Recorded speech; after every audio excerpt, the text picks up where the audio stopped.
네, 안녕하세요. 또 이번 주도 다시 또 이제 강의를 하러 왔습니다. 저희가 이번 주가 이제 마지막이잖아요. 그래서 마지막으로 제가 이제 몇 년째 하고 있고 제가 제일 좋아하는 주제를 가지고 왔어요. 그래서 이번 주제는 뭐냐면 결국 무슬림이 우리 주변에 살고 있는가에 대한 질문을 던지고 그거에 대해서 답을 말씀을 드리는 그런 시간이 될 것 같아요. 뉴스를 조금 관심 있게 보시거나 이런 쪽에 관심이 있으신 분은 아실 텐데 최근에 우리나라에서 요거와 관련돼 가지고 좀 갈등들이 계속 몇 년째 있어 오고 있어요. 그래서 특히 이제 무슬림들이 갑자기 우리 사회의 모습을 드러내고 사회랑 갈등을 일으키고 그런 상황들이 지속적으로 벌어지고 있어서 오늘 그거에 대해서 전반적으로 말씀을 드리고, 그리고 아마 그런 상황을 좀 눈여겨 보셨으면 제일 던지고 싶은 질문, 저 사람들은 도대체 왜 우리 옆에 있고 왜 저렇게 계속 살아가고 있고 왜 우리랑 마찰이 되는지, 그리고 가장 중요한 그래서 우리랑 잘 살 수 있는지에 대해서 한번 이야기를 해보도록 하겠습니다. 자, 그래서 본격적으로 들어가기 앞서가지고 제가 살짝 또 늘 그랬듯이 퀴즈를 하나 내도록 하겠습니다. 우리나라에 무슬림이 혹은 아랍인이 제일 먼저 온 게 언제일까요? 우리나라 사람하고 한반도에 살고 있는 한국인하고 저쪽 무슬림하고 제일 먼저 조우했던 시기가 삼국시대, 신라시대. 어떤 것 때문에 그렇게 느끼시죠? 네? 벽화, 또 처용.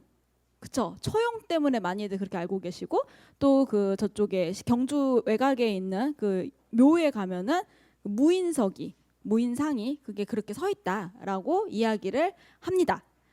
자, 문제는 요게 학자들, 연구자들 사이에 의견이 굉장히 분분해요.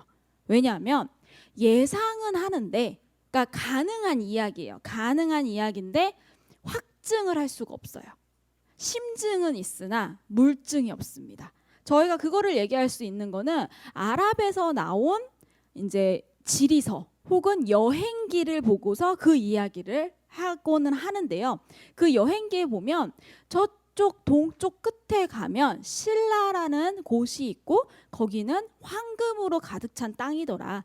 근데 땅이 얼마나 좋던지 한번 거기에 간 사람은 돌아올 줄을 모르더라 라는 이야기가 있어요. 이렇게 하면은 뭐 거의 무슨 약간 엘도라도 같은 느낌인 거죠. 자, 근데 여기에는 맹점이 있습니다. 그 책을 쓴 사람은 그러면 여행기라 그랬잖아요. 신라로 여행을 했었어야 되죠. 근데 그 사람은 자기가 살던 땅을 벗어난 적이 없어요. 자, 그래서 분명히 어디서 들은 거를 썼을 거라고 예상을 해요. 그러면 그거를 어디서 들었을까 생각을 해보면 아마도 중국에 갔던 누군가의 이야기를 들었을 것이다 라는 생각을 할 수가 있습니다. 근데 문제는 그러면은 그 중국에서 얘기했던 발음이 신라하고 유사했던 지명이 정말 우리나라에 있었던 신라인지, 그쵸? 아니면 중국 땅 어딘가에 있었던 그런 곳인지, 아니면 아예 이상향의 나라인지 누구도 확언할 수가 없는 상황이에요. 자, 그리고 두 번째 문제는 정말 양보를 하고 그래 그럴 수 있지, 기록이 남을 수 있지, 다 인정을 해서 신라에 누군가가 들어왔었다라고 가정을 했을 때 저희가 또 고민해야 되는 문제는 그 들어왔던 사람이 과연 정말 무슬림일까? 아니면 무슬림으로 개종하기 전에 아랍인일까? 아니면은 사실 그 중동 지역에는 정말 많은 민족들이 살고 있거든요. 다른 어떤 민족이진 않을까? 이거에 대해서 증명할 방법이 아직은 없어요. 그래서 조금 더 연구를 진행을 하고 또 중국 쪽 사료도 계속 교차 점검을 하고 그렇게 하면 언젠가는 밝혀질 수 있는 문제예요. 그래서 이 부분은 신라시대 때 안 들어왔다, 신라시대 때 들어왔다, 이게 중요한 게 아니고요. 앞으로 여기를 열린 마음으로 어떻게 연구를 하는지가 이제 연구자들한테는 과제가 되어 있는 상태예요. 그래서 끊임없이 이거에 대해서 아마 연구를 진행하게 되지 않을까 그렇게 생각을 하고 있습니다. 자, 그러면 우리나라에 정확하게, 우리나라는 기록의 민족이잖아요. 모든 걸 다 기록하는 민족이에요. 그래서 우리나라가 이렇게 기록을 많이 남겼는데 그 기록들 중에서도 우리가 신빙성 있게 신뢰를 줄 수 있는 기록에 남아있는 자료 중에 무슬림이라고 정확하게 확증할 수 있는, 확언할 수 있는 존재가 한국에 들어온 건 그럼 언제일까라고 보면 제가 사진 한 장을 보여드리겠습니다. 누군지 아시죠? 장동건이잖아요. 선생님들 주변에 혹시 이런 인물을 가진 분이 많으신가요? 한국에서 혹시 굉장히 잘 볼 수 있는 인물인가요? 자, 그럼 저희는 이제 고민을 하죠. 저 얼굴은 도대체 어떻게 나올까? 분명히 저런 분들이 존재를 하는데 왜 내 주변에는 없지? 이런 생각을 하실 거예요. 자, 혹시 이 장동건이라고 하는 연예인의 그 본관이 어딘지 아세요? 요 사람의 본관은 덕수장시로 알려져 있습니다. 덕수장시의 시조는요, 고려시대 때 시작을 해요. 그리고 고려사와 고려사 저료에 보면 이 덕수장시의 시조가 아주 명확하게 남아 있어요. 그 덕수장시의 시조가 바로 장순룡이라고 하는 인물입니다. 이 장순룡이라고 하는 인물에 대해서 뭐라고 쓰여 있냐면 원나라에서 넘어온 회회인이었다라고 적혀 있어요. 한마디로 원나라에 있었던 저쪽 튀르크, 아마도 투르크 쪽 계열일 거라고 예상이 되는, 그러니까 중동에서 왔을 거라고 예상이 되는 무슬림이었어요. 자, 그럼 도대체 이 무슬림이 왜 고려까지 왔냐는 거죠. 그럼 자, 원나라하고 고려의 관계를 볼 필요가 있습니다. 자, 원나라가 몽골이죠. 몽골이 이제 중국 땅에서 나라를 세워서 그게 원나라가 되는데, 원나라는 고려를 간접 통치합니다. 직접적으로 식민 지배를 하거나 현대적 개념으로, 아니면 완벽하게 정복을 한 건 아니었어요. 그래서 고려에서는 충분한 공물을 바치고, 그리고 고려에서 그런 세자, 그러니까 왕세자 같은 경우는 원나라에 볼모로 잡혀 있다가 그 왕이 사망을 하고 나면 원나라의 인가를 받아서 고려로 다시 넘어오게 됩니다. 그때 홀몸으로 넘어오느냐? 그렇지 않았죠. 몽고의 원나라의 공주와 혼인을 해서 대체적으로 원나라의 칸이라고 하는 인물의 부마, 사위가 돼서 고려로 돌아오게 되는 거죠. 자, 그래서 사료에 따르면 실제적으로 그 당시에 원나라 공주 출신의 왕후는요, 왕보다도 더 힘이 셌다고 이야기를 하죠. 자, 그럼 그때 이 왕후가 혼자 떨렁떨렁 왔는가예요? 그러진 않았을 거라는 거죠. 이 왕후를 보좌할 수 있는 원나라서부터 따라오는 보좌진이라고 하는 그런 세력들이 들어왔을 텐데, 그 사람들을 뭐라고 불렀냐면 검영구라고 불렀어요. 그래서 검영구들을 데리고 들어오게 되는데, 그러면은 몽고에서부터 자기네들을 도와주고 자기네들이 수족같이 부렸던 신하들이 같이 올 거잖아요. 그 사람들이 누구였냐는 거예요. 중국으로 잠깐 가보시면 몽고, 그 원나라는요, 소수의 몽고족이 다수의 한족을 다스리는 형태였습니다. 그래서 어느 세계건 간에 이런 식으로 소수의 누군가가 다수의 누군가를 다스리려면 반드시 중간에는 중간계층이 생기게 되어 있어요. 통치를 대신 도와주는 사람들인 거죠. 원나라 때는 이 역할을 해줬던 게 바로 무슬림들이었어요. 실제로 중국의 무슬림은요, 당나라 때부터 들어갑니다. 이슬람이 발흥한 이후에 거의 직후부터 바로바로 들어가기 시작했다라고 보시면 돼요. 그래서 당나라하고 송나라까지는 중국 안에서 무슬림들이 이제 상인 계층을 이루면서 돈을 많이 벌었고요. 돈을 많이 벌다 보니까 당연히 교육도 잘 시켰겠죠. 그러다 보니까 이 사람들이 돈도 많고 지식인 계층으로 성장을 해서 원나라가 들어왔을 때는 그 밑에서 그 왕실 가문을 보좌할 수 있는 위치까지 올라가게 되고요. 그리고 실제로 몽고 사람들 자체가 이 무슬림들에 대해서 굉장히 우호적이었다라고 알려져 있어요. 그래서 그때 같이 있었던 사람들이 자기가 모시던 그 공주, 이제 왕후가 된 공주와 함께 고려로 들어오게 되는 겁니다. 고려로 들어오게 되는 거고요. 그렇게 들어왔을 때 왕후가 사망을 하거나 아니면 본국이 부르면 돌아가는 사람들이 대다수였을 거예요. 근데 그 중에는 살다 보니까 고려가 괜찮은 거예요. 그래서 아예 뿌리를 내리는 사람들이 나타나기 시작을 합니다. 사료에 따르면 그렇게 했던 대표적인 인물이 바로 이 장순용이라고 하는 인물이었어요. 장순용이라고 하는 인물이 이 땅에 자리를 잡자 왕이, 그러니까 원래 이름은 장순용이 아니고 세가라는 이름을 쓰고 있었다라고. 근데 그 세가도 사실 아랍어식은 아니고 분명히 무언가 이렇게 한자어로 바꾼 단어일 거라고 예상은 돼요. 그래서 그런 이름을 쓰다가 이 사람이 고려 땅에 자리를 잡겠다라고 이야기를 하니까 왕이 성을 하사한 거예요.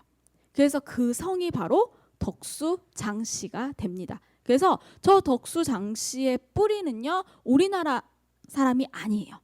그래서 저쪽 이제 뭐 가깝게는 중앙아시아, 멀리는 중동까지도 거슬러 올라갈 수 있고요. 그럼 저런 인물이 덕수장씨만 있느냐? 그건 아닙니다. 무슬림은, 그러니까 회회라고 불리던 무슬림은, 회회라는 단어로 무슬림을 칭하던 거는 중국에서도 13세기가 돼서야 회회라는 단어가 정확하게 무슬림을 뜻하는 단어로 사용이 되기 시작을 하고요. 그 전에는 막 혼용이 됐었어요. 그래서 그냥 중앙아시아 쪽에서 넘어오고 저쪽 중동에서 넘어오면은 막 온갖 단어로 불렀었던 거예요. 그래서 위구르 쪽에서도 우리나라 땅으로 사람들이 넘어왔는데 위구르인이 넘어와서 또 자리를 잡기도 해요. 대표적인 가문이 이제 경주 설씨에서 설씨 가문도 이런 위구르 가문들이 있고요. 그리고 또 이런 성씨 중에서 또 최씨 성 중에서도 일부는 또 이런 위구르의 계열이라고 보고 있습니다. 자, 그래서 본격적으로 우리나라에서는 이제 고려 시대 때부터, 이거는 기황후 그 드라마에 나왔던 건데요. 우리나라 사람 고려인이 또 가가지고 몽고에서 공주 역할을 하기도, 왕후의 역할을 하기도 했었고, 여기 보시는 장면들이 그 몽고의 칸들의 초상입니다. 자, 그래서 요렇게 이 몽고로 인해 가지고 저희 앞에서 이슬람 역사 배울 때도 몽고가 참 많은 일을 했잖아요. 우리나라에도 똑같이 영향을 준 겁니다. 자, 그래서 그럼 상상을 해보실게요. 이렇게 왕후를 모시고 들어온 무슬림들이 우리나라에 살았단 말이죠. 그러면 이 사람들이 가난하게 살았을까요? 아니라는 거죠. 사회 지배계층으로 살게 됩니다. 사회 지배계층으로 몽고의 통치를 도와서 왕을 보좌하면서 살게 돼요. 고려 왕도 이거를 충분히 이용했다라는 증거가 있어요. 몽고 원나라하고 무슨 문제가 터졌어요. 그 어떤 정치적 문제가 터졌더니 왕이 뭐라고 명령하냐면, 시끄럽고 신하들한테 니네 말하는 거 다 필요 없고 저희 가서 회회인 하나 데리고 와. 그래서 저기 원나라 조정하고 잘 소통할 수 있는 회회인을 보내서 해결을 하자, 이런 식으로 이야기를 해요. 그리고 또 이들이 얼마나 사회 지배계층으로 어떻게 보면 사회에 많은 영향을 미치고 있었는지를 역설적으로 볼 수 있는 장면이 하나가 있는데요. 삼별초 다 들어보셨죠? 삼별초는 몽고 항쟁을 했던 민중의 역할이라고 볼 수 있죠. 삼별초가 승기를 잡았을 때 어떤 기록이 있냐면, 이렇게 길거리를 가다가 사람을 잡아다가 이렇게 때려가지고 죽이게 돼요. 그러니까 뭔가 울분이 차가지고 이 사람을 때려서 죽인 거예요. 근데 이 맞아 죽은 사람이 바로 회회인이었다라는 기록이 있어요.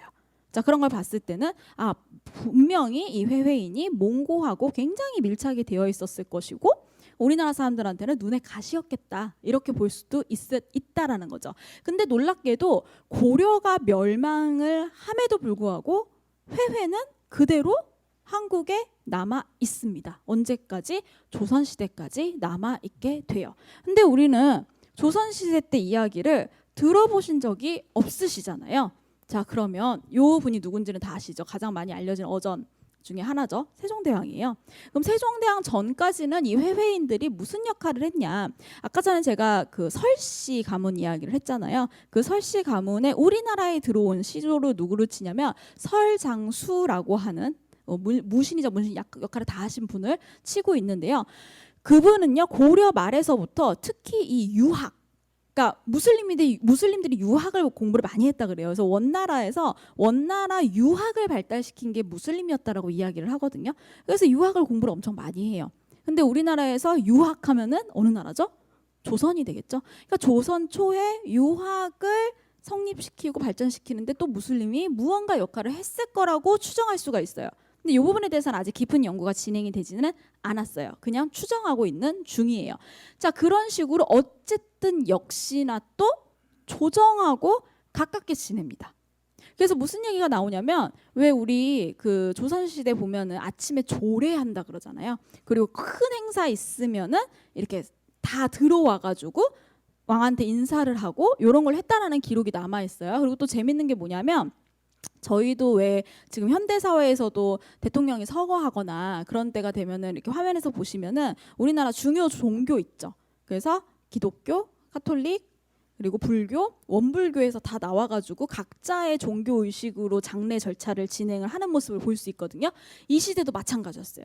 그래서 기록에 따르면 나라에 큰일이 있을 때 무슬림들이 조정에 들어와서 자기네들의 예식을 하고 나갔다 그래요. 그러면은 이게 우리가 생각했던 것보다는 조금 더 강하게 본인들의 무언가를 드러내고 있었겠네? 라는 걸 예상할 수가 있어요. 그럼 이제 궁금해지잖아요. 저 사람들이 저희가 지금 현대사회에서 무슬림을 봐도 누가 봐도 무슬림은 무슬림이죠.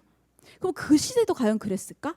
라는 생각이 들잖아요. 아니면 우리랑 똑같이 우리처럼 똑같이 한복 입고 다니고 그랬을까?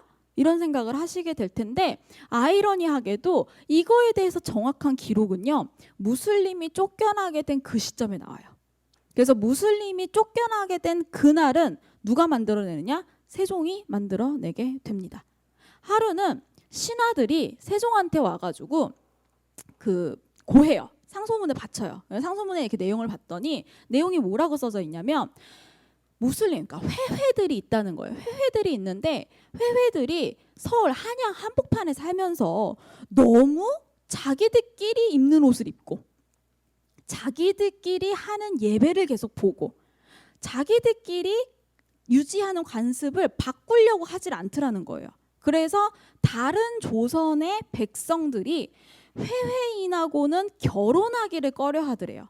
그래서 왕인 당신께서 명령을 내려서 회회인들이 더 이상 자기의 관습을 유지하지 못하게 하라라고 상소를 올립니다. 세종이 그걸 듣자마자 한마디 딱 해요. 그대로 해라. 그래서 그날로 우리나라에서는 회회의 기록이 사라집니다. 싹 사라져요. 그래서 그렇게 사라지고 난 다음에는 어떤 기록만 남아있냐면 우리나라 사신이 중국에 간 거예요. 중국에 갔더니 갔다 와서 보고를 하는 거죠. 너가 뭘 봤니? 라고 이야기했더니 왕한테 하는 얘기가 제가 중국에 갔더니 회회라는 사람들이 중국에는 아직 있더이다 라고 이야기를 하면서 근데 그 회회라는 사람들은 되게 신기하다라고 이야기를 해요. 뭐라고 하냐면 자기네가 직접 도축하지 않은 고기는 먹지 않더라 라고 이야기를 해요. 그게 뭐죠? 지금의 할랄 푸드가 되는 거예요. 그래서 이런 것까지 남아 있다는 거죠. 무슬림은 그때도 할랄 푸드를 먹었고 지금도 할랄 푸드를 먹고 있고 우리나라 사람들은 이미 조선 때부터 그걸 알고 있었어요. 그리고 그 회회인들은 늘 경을 읽더라라는 기록도 나옵니다. 그럼 이 경이 뭘까요? 경전이겠죠. 꾸란이 됩니다. 그래서 이런 기록까지 남아있게 되지만 우리나라에 살았다라는 기록은 없어요. 그래서 분명한 거는 세종 때까지만 해도 한양 안에 서울 안에 분명히 모스크가 있었을 거라고 예상은 됩니다. 예상은 되는데 그게 도대체 어디 있는지 이거를 어디서부터 찾아야 되는지는 지금은 전혀 알 방법이 없어요. 다만 분명하게 우리나라에도 조선이라는 곳에 무슬림들이 자기네들 공동체를 만들어서 살고 있었고요. 그리고 심지어 그게 조정하고 굉장히 밀접한 관계를 가지고 있었다라는 기록을 확인할 수는 있습니다. 제가 저번에 회회청은 이야기를 해드렸죠. 자, 그래서 아마도 가가지고 봤던 광경이 이런 광경이었을 거예요. 그래서 옛날에 이제 중국의 조정에 이렇게 다양한 나라 사람들이 와가지고 다 같이 인사를 하고 뭐 청나라 때는 가자마자 이렇게 쭉쭉 서가지고 경배를 드렸다고 하죠. 그렇게 했는데 이제 우리나라 사신들이 하지 않아서 그게 이제 청나라의 왕을 노하게 했다 이런 기록도 남아 있을 정도이기 때문에 그런 식으로 연결이 됩니다. 자, 그렇게 해서 역사 속에서 사라졌던 무슬림이 놀랍게도 우리나라에 다시 등장을 해요. 그게 언제냐면 일제시대입니다. 자, 그럼 일제시대 때 도대체 무슬림이 한국에 뭐를 볼 일이 있어서 왔는가라는 생각을 하실 수가 있는데요. 여기서 조금 더 이제 이야기를 해드리도록 할게요. 때는 만주사변이 끝난 후예요. 만주사변이 끝났으니까 만주 땅은 누구의 땅이죠? 일본의 땅이라는 거를 기억을 해주시고 이야기를 들어주셨으면 좋겠습니다. 그 당시 러시아 저쪽 서쪽, 우리는 이제 러시아의 동쪽에 있잖아요. 서쪽 끝에 가면은 이제 크림반도, 지금 우크라이나랑 한참 싸우고 하고 있는데 그 지역 있죠. 그 크림반도하고 그 옆에 볼가 우랄강이라는 데가 있거든요. 그 지역에 누가 살고 있었냐면 굉장히 오래전부터 무슬림이 살고 있었어요. 그래서 그 사람들을 타타르 무슬림이라고 이야기를 보통 했습니다. 타타르 무슬림은요, 아마도 투르크 계열이었을 거라고 예상을 해요. 근데 또 여기서 또 등장하죠. 몽골이 또 13세기에 여기를 장악을 하면서 이 타타르 무슬림들이 우리 피는 몽골하고 같이 섞였어 라는 걸 굉장히 자부심을 갖고 살게 되면서 어찌됐건 간에 그 지역에 사는 무슬림들을 타타르 혹은 투르크계 타타르라고 이야기를 하고요. 현재는 타타르인들이 이런 모습으로 전통 복식을 입고 살고 있고, 지금은 러시아 안에 타타르 공화국이라고 하는 조그마한 공국이 있어요. 그래서 약간의 자치권을 가지고 카잔이라는 도시를 수도로 삼고 살고 있고요. 여기 있는 사람들은 대체로 다 무슬림이에요. 자, 그럼 갑자기 일제시대 무슬림을 얘기하면서 러시아 서쪽으로 왔잖아요. 그럼 이 사람들의 삶이 어땠는지 한번 보겠다는 거죠. 분명히 몽고가 들어왔다가 휩쓸고 지나갔을 때만 해도 여기에는 무슬림의 나라가 있었어요. 이슬람 왕조들이 있었던 거예요. 근데 러시아가 힘이 세지기 시작을 해요. 그래서 15세기가 넘어가기 시작하면 러시아가 이 지역을 장악을 합니다. 그리고 그게 언제까지? 이제 19세기가 다가갈 때까지 쭉 유지가 돼요. 그게 바로 그 유명한 이제 짜르가 되겠죠. 짜르 때가 제정 러시아라고 이야기하는 시대만 돼도 이 무슬림들이 마음에 안 드는 거예요. 쟤네는 왕인 나를 섬기는 게 아니고 알라를 섬긴다는 거죠. 그리고 러시아의 종교는 러시아 정교회잖아요. 마음에 안 드는 거예요. 그래서 살짝 이제 괴롭히면서 건드리는 정도로 지나갔는데, 어쨌든 이제 왕정이잖아요. 왕이 강한 권력을 가지고 있으니까 일단 뒀는데, 문제는 러시아의 상황이 급변합니다. 러시아로 사회주의가 미친 듯이 들어가기 시작을 하죠. 그러면서 레닌이라고 하는 인물이 나오면서 러시아식의 사회주의인 레닌주의가 확 하게 되면서 소비에트 연방이 탄생을 하게 됩니다. 자, 이 소비에트 연방이 볼 때 무슬림은요 너무 싫은 거예요. 소비에트의 그런 민중들의 어떤 그런 국가를 무너뜨릴 수 있는 존재로 봤어요. 특히 스탈린이. 그래서 이 무슬림들을요 미친 듯이 괴롭히기 시작을 해요. 굉장히 은근하게 압박을 어마어마하게 줘서 그 땅을 떠날 수밖에 없게 이렇게 선택을 할 수밖에 없게 괴롭혔다는 거예요. 자, 그래서 여기 살던 무슬림들은 이런 정치적인 압박을 너무 받다 보니까 내가 진짜 더러워서 이 땅 떠나야지, 내 이 땅 떠나고 다른 나라로 가야지라고 고민을 하게 되던 그 찰나에 무슨 일이 벌어지냐면 그 지역에 대기근이 듭니다. 진짜 막 울고 싶은 아이 뺨 때린 거랑 똑같은 거예요. 어떻게든 도망을 가야겠던 거예요. 무슬림들이 이렇게 도망갈 생각을 하는 거죠. 자, 그럼 만약에 선생님들이 그 당시에 러시아인 무슬림이었다면, 러시아 쪽에 살고 있던 무슬림이었다면 어느 나라로 가셨겠어요? 그 당시에 뭐 오스만 터키도 있었고요. 저 유럽의 여러 나라도 있었고요. 그럼 지리적으로도 당연히 이쪽이 편하죠. 근데 웬걸 이쪽 무슬림들이 딱 그때 뭐가 있었냐면 동청철도라는 게 있었어요. 그래서 러시아 서쪽부터 어디까지? 만주까지 기차가 한 방에 뚫려 있었어요. 그래서 기차를 타고 어디로? 만주로 넘어옵니다. 그럼 여기 만주는 만주사변이 끝난 시기였다 그랬잖아요. 그러니까 누구의 땅이었냐면 일본의 땅이었어요. 자, 그러면 도대체 왜 러시아 무슬림들이 왜 여기로 오냐는 거예요. 그렇잖아요. 오스만 터키 가면 물론 좀 살기는 힘들겠지만 거긴 다 무슬림들이고 훨씬 낫지 않나? 본인들도 튀르크 계열이라면서요. 자, 근데 여기에 우리가 모르는 역사적 장면이 하나가 있어요. 일본은요 제국주의 국가였잖아요. 그리고 우리나라를 식민 지배한, 그때 당시 정말 나쁜 나라였는데 그 일본에 가서 독립운동을 한 사람들이 있었어요. 무슨 독립운동이냐?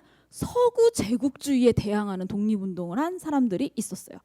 일본이 수용한 사람들은요 인도 출신의 무슬림들, 오스만 터키 출신의 무슬림들, 그리고 이 러시아 쪽의 무슬림들을 일본이 다 데리고 갑니다. 자기 땅으로.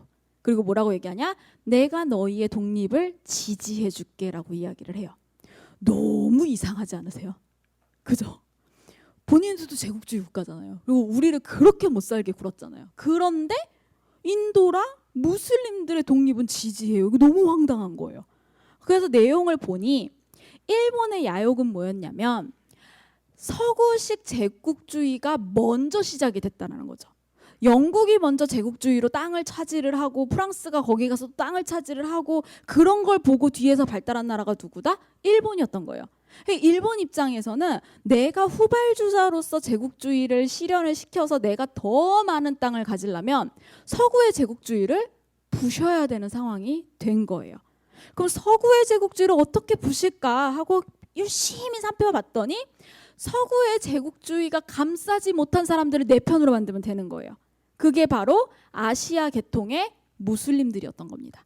왜냐하면 일본의 제국주의는요, 이 무슬림하고 자기를 묶을 수 있는 방법이 있었어요. 그게 뭐냐면 아시아인이라는 거였어요. 그래서 우리 아시아인들끼리 뭉쳐서 너희가 서구의 제국주의에 대항하는 걸 우리가 도와줄게. 그러니까 니네는 어쩔 수 없이 결국은 제국주의의 지배를 받아야 돼. 그 사람들 입장에선 그랬어요. 왜냐? 우리가 더 계몽이 더 많이 됐고 근대화가 더 많이 됐으니까 우리가 너희를 도와줄 거야. 그러니까 서구의 제국주의는 별로야. 너희한테 안 맞아. 우리 아시아인의 제국주의로 넘어와. 범아시아주의가 됩니다. 자, 그렇게 해서 일본은요, 이 무슬림들을 감싸기 시작해요. 그래서 무슬림들한테 제일 처음 제공한 땅이 어디냐면 만주 땅이에요.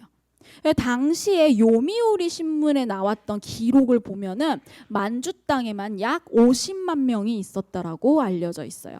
자, 그럼 이 만주에 도착한 무슬림들 중에서 똑똑한 사람들이 있었겠죠. 지식인층들이 있었을 거예요. 그럼 이 사람들은 만주에도 머물 수 있었지만 가고 싶은 나라가 있었겠죠. 내가 조금 더 중심지에 가가지고 본격적으로 우리 민족을 이끄는 활동을 하고 싶어한 사람들이 있었을 거예요. 그럼 그 사람들의 최종 목적지는 도쿄가 되겠죠. 그리고 실제로 그 당시에 일본 정부는요, 일본 제국주의 정부는요, 도쿄에도 모스크를 만들어주고요, 고베에도 모스크를 만들어주고요, 일본인들을 무슬림으로 일부러 개종을 시켰어요. 친하게 지내라고. 그래서 뭐해라? 정보 빼오라고. 실제로 그런 기록이 남아 있어요. 그래서 그렇게 시켰다는 거예요. 그러니까 이 무슬림 중에 일부도 일본에 가서 살고 싶은 거예요. 자, 그럼 선생님들 머릿속에 지도를 한번 떠올려 볼게요. 만주가 위에 있죠. 만주에서 일본을 가야 돼요. 배 타고 가는 거 아니면 제일 빠른 방법은 우리나라 통과해가지고 기차 타고 내려가는 게 제일 빠른 거예요. 기차 타고 내려와서 부산에서 건너가는 게 제일 빠른 거죠. 그래서 이 만주에서 신의주 혹은 두만 쪽으로 해가지고 북한 지금의 북한 땅을 쭉 따라서 평양, 서울, 대전, 대구, 부산 이 경부선 라인을 그대로 따라서 무슬림들이 살게 됩니다. 가다가 살만하니까 정착하는 거예요.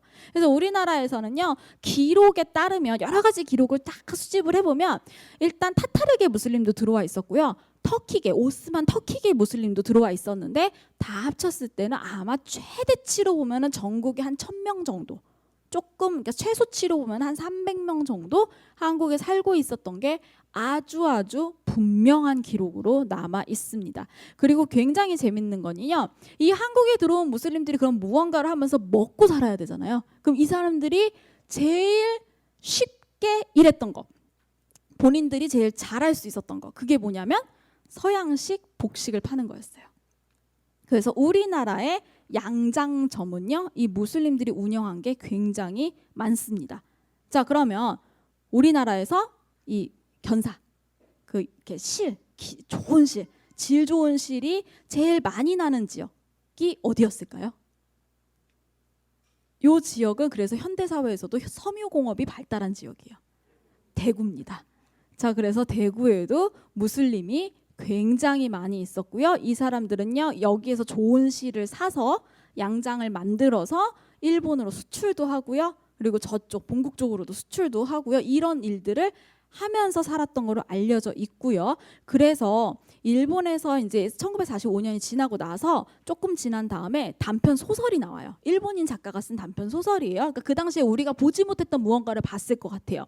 그 소설에 나오는 주인공이 무려 이쪽 7곡에 정착한 무슬림 양장점, 양복점 주인이에요. 그래서 낙동강이라는 지명도 나오고요. 그래서 한국 그 조선 사람들이 그 무슬림을 얼마나 신기하게 쳐다봤는지 이런 거에 대한 걸로 단편 소설까지 나오게 됩니다. 근데 저희는 그런 이야기를 잘 몰랐죠. 그래서 우리나라가 분명히 그때 식민 지배를 받았고 굉장히 힘들었지만 어떻게 보면 그 큰 제국주의 19세기 제국 20세기 제국주의 역사 속에서 똑 떨어져 나와 있던 섬 같은 존재는 아니었던 것 같아요. 그래서 많은 세계인들이 우리나라로 들어왔었고요. 우리나라도 우리의 주권은 없었지만 그 세계사의 흐름 속에 분명히 존재하던 지역이었다라는 거를 또 이거를 통해서도 볼 수 있습니다. 자, 그럼 이 무슬림들은 어떤 스타일의 삶의 모습을 가졌을까요? 일본이 자기네들의 구세주 같았잖아요. 그래서 마지막에 이제 태평양 전쟁 그 한참 심했을 때 신문 기사 같은 거에 이렇게 그 무슬림들이 기고한 거 보면은 어우 장난 아니에요. 막 그 일본에 얼마나 충성을 맹세하고 그 일본 거의 막 그냥 이렇게 옛날로 치면 중국 황제한테 막 천세 하는 것처럼 그렇게 막 써놨어요. 정말 너무너무 충실히 일본에 충성을 다하면서 살았던 거예요. 그러니까 이 사람들은 아마도 본인들이 굉장히 굳게 믿었던 것 같아요. 일본은 여기서 지지 않을 것이다. 적어도 만주 한반도 일본 땅은 끝까지 일본 땅일 것이다 라고 믿었던 것 같아요. 근데 이 기대가 와장창 깨지죠. 와장창 깨지면서 태평양 전쟁에서 이제 마지막에 원자폭탄을 투하하게 되고 그러면서 일본이 완벽하게 패망의 길로 가게 됩니다. 자, 그럼 당황스러운 사람들이 하나 생기죠. 이 무슬림들 어떻게 할 거냐는 거예요. 그럼 조선 사람들이 볼 때 이 무슬림들은 정말 세상 꼴보기 싫겠죠. 그리고 이 무슬림들은 자기들을 보는 시선도 무서워 죽겠는데 심지어 우리나라 해방 직후에 북쪽에서 누가 내려오죠? 이제 사회주의가 내려오기 시작을 하죠. 근데 본인들은 뭐가 무서워서 처음에 이주를 한 거죠? 사회주의가 무서워서 이주를 했잖아요. 그러니까 이 모든 상황이 또 코너로 몰리는 상황이 된 거예요. 그래서 순식간에 이 무슬림들은 한국을 떠나게 됩니다. 일본에서도 다 떠나게 돼요. 그래서 어디로 떠나느냐? 주로 미국, 아예 자유를 찾아가죠. 그리고 터키, 그리고 호주 이런 나라로 다 떠났다라는 기록이 남아 있어요. 그리고 그 중에는요 한국인이었는데 개종한 무슬림도 있습니다. 그래서 이제 재미있는 이야기를 하나 해드리면 제가 이제 자주 교류하시는 그리고 제가 연구하는 요게 이제 제가 연구하는 분야인데 요 연구를 이제 먼저 하신 교수님이 한 분 계세요. 그분이 이제 이희수라고 하는 교수님이신데 이희수 교수님이랑 이제 이 얘기를 나눈 적이 있어요. 그래서 이 연구를 처음 시작할 때 우리나라에서 저에 앞서가지고 일제시대 무슬림을 연구하신 분이 이희수 교수님이 유일하셔가지고 이제 찾아뵙고 선생님이 이야기를 이렇게 들었었어요. 근데 이제 교수님은 지금 은퇴를 하셨으니까 저보다 나이가 훨씬 많으시니까. 일제시대 분을 만나실 수가 있었던 거예요. 교수님이 젊으셨을 때. 근데 그 이야기가 너무 재밌는 거예요. 그래서 소개를 해드릴게요. 교수님이 터키에서 유학을 하실 때였대요. 그 당시에는 교수님이 터키에서 유학하신 1호, 거의 1호에 가까운 사람이어서 일단 터키에 한국인이 많이 없을 때였대요. 갔는데 자꾸 어떤 사람들이 저쪽 가면은 한국인 할아버지가 있다 그러더라는 거예요. 교수님이 안 믿었대요. 무슨 한국인 할아버지가 있냐. 그랬는데 자꾸 저 동네 가면 한국인 할아버지가 하나 있다. 코리아다 코리아 이렇게 얘기를 하더라는 거예요. 그래서 반신반의하고 찾아갔는데 영락없이 한국인인 할아버지가 한 분이 계시더라는 거예요. 도대체 누구냐라고 하고 일단 이야기를 쭉 들어보니까 진짜 한국인 할아버지예요. 근데 이름이 샤밀이래요. 도대체 뭐지? 그 성이 박이래요. 그래서 자기 이름이 샤밀 박이라고 밝혔대요. 샤밀은 이슬람식 이름이에요. 알고 봤더니 아까 제가 말했던 그 무슬림들, 양장점을 했던 무슬림들 중에 우리나라에서 지도자 역할을 했던 사람이 있어요. 그 지도자 역할을 했던 양장점에서 아르바이트를 하던 총각이었던 거예요. 일제시대 당시에. 그래서 거기서 일을 하다 보니까 이 사람들이 괜찮았다고 느꼈던 것 같아요. 이 할아버지는. 그래서 이슬람으로 개종을 하게 됩니다. 그래서 샤밀이라고 하는 이슬람식 이름을 받게 되는데 여기서부터 이제 이야기가 재밌어지기 시작을 해요. 이 지도자 역할을 했던 분이 갑작스럽게 사망을 하게 됩니다. 한국 땅에서 사망을 하게 되고 누가 남냐면 이제 그 부인이 남게 되는 거예요. 미망인이. 근데 이 주인이 사망을 하면서 유언으로 뭐를 남기냐면 내 와이프랑 결혼해라 라고 이야기를 합니다. 그래서 이 샤밀박 할아버지는 와이프와 결혼을 합니다. 하게 되고요. 그리고 어쨌든 그러면 굉장히 그 조선 땅에서 잘 나가던 양장점에 이제 그 일을 하셨던 분이니까 또 역시 이제 조선 그때 당시 식민지에서 굉장히 약간 좀 이제 일본하고 친하게 지내면서 그런 활동을 하시면서 잘 사시다가 나중에 이제 또 아까 말씀드린 대로 다 소개를 했잖아요. 그때 터키로 넘어가게 되는 거예요. 자, 그래서 그렇게 하고 이제 그 얘기를 듣고 뭐 몇 가지 이야기를 더 듣고 정말 재미있고 참 어떻게 보면 격동의 삶을 사셨겠다 이렇게 생각을 하고 저는 이제 다른 자료를 막 찾기를 시작을 했어요. 근데 어떤 자료를 이렇게 딱 봤는데 일본에서 공부한 타타르계 현대 지금 저희 세대 때 공부하신 분이 그 당시에 신문 기사를 쫙 정리를 해가지고 막 이제 분석을 하고 평가를 해놓은 자료가 있는 거예요.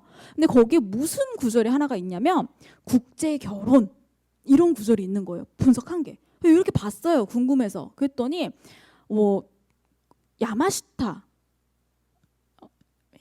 야마시타라고 하는 사람하고 야마모토 죄송해요. 제 친구가 야마시타여가지고 그래가지고 야마모토라고 하는 사람하고 어떤 그 셴삼누르라고 하는 여성하고 결혼을 했대요.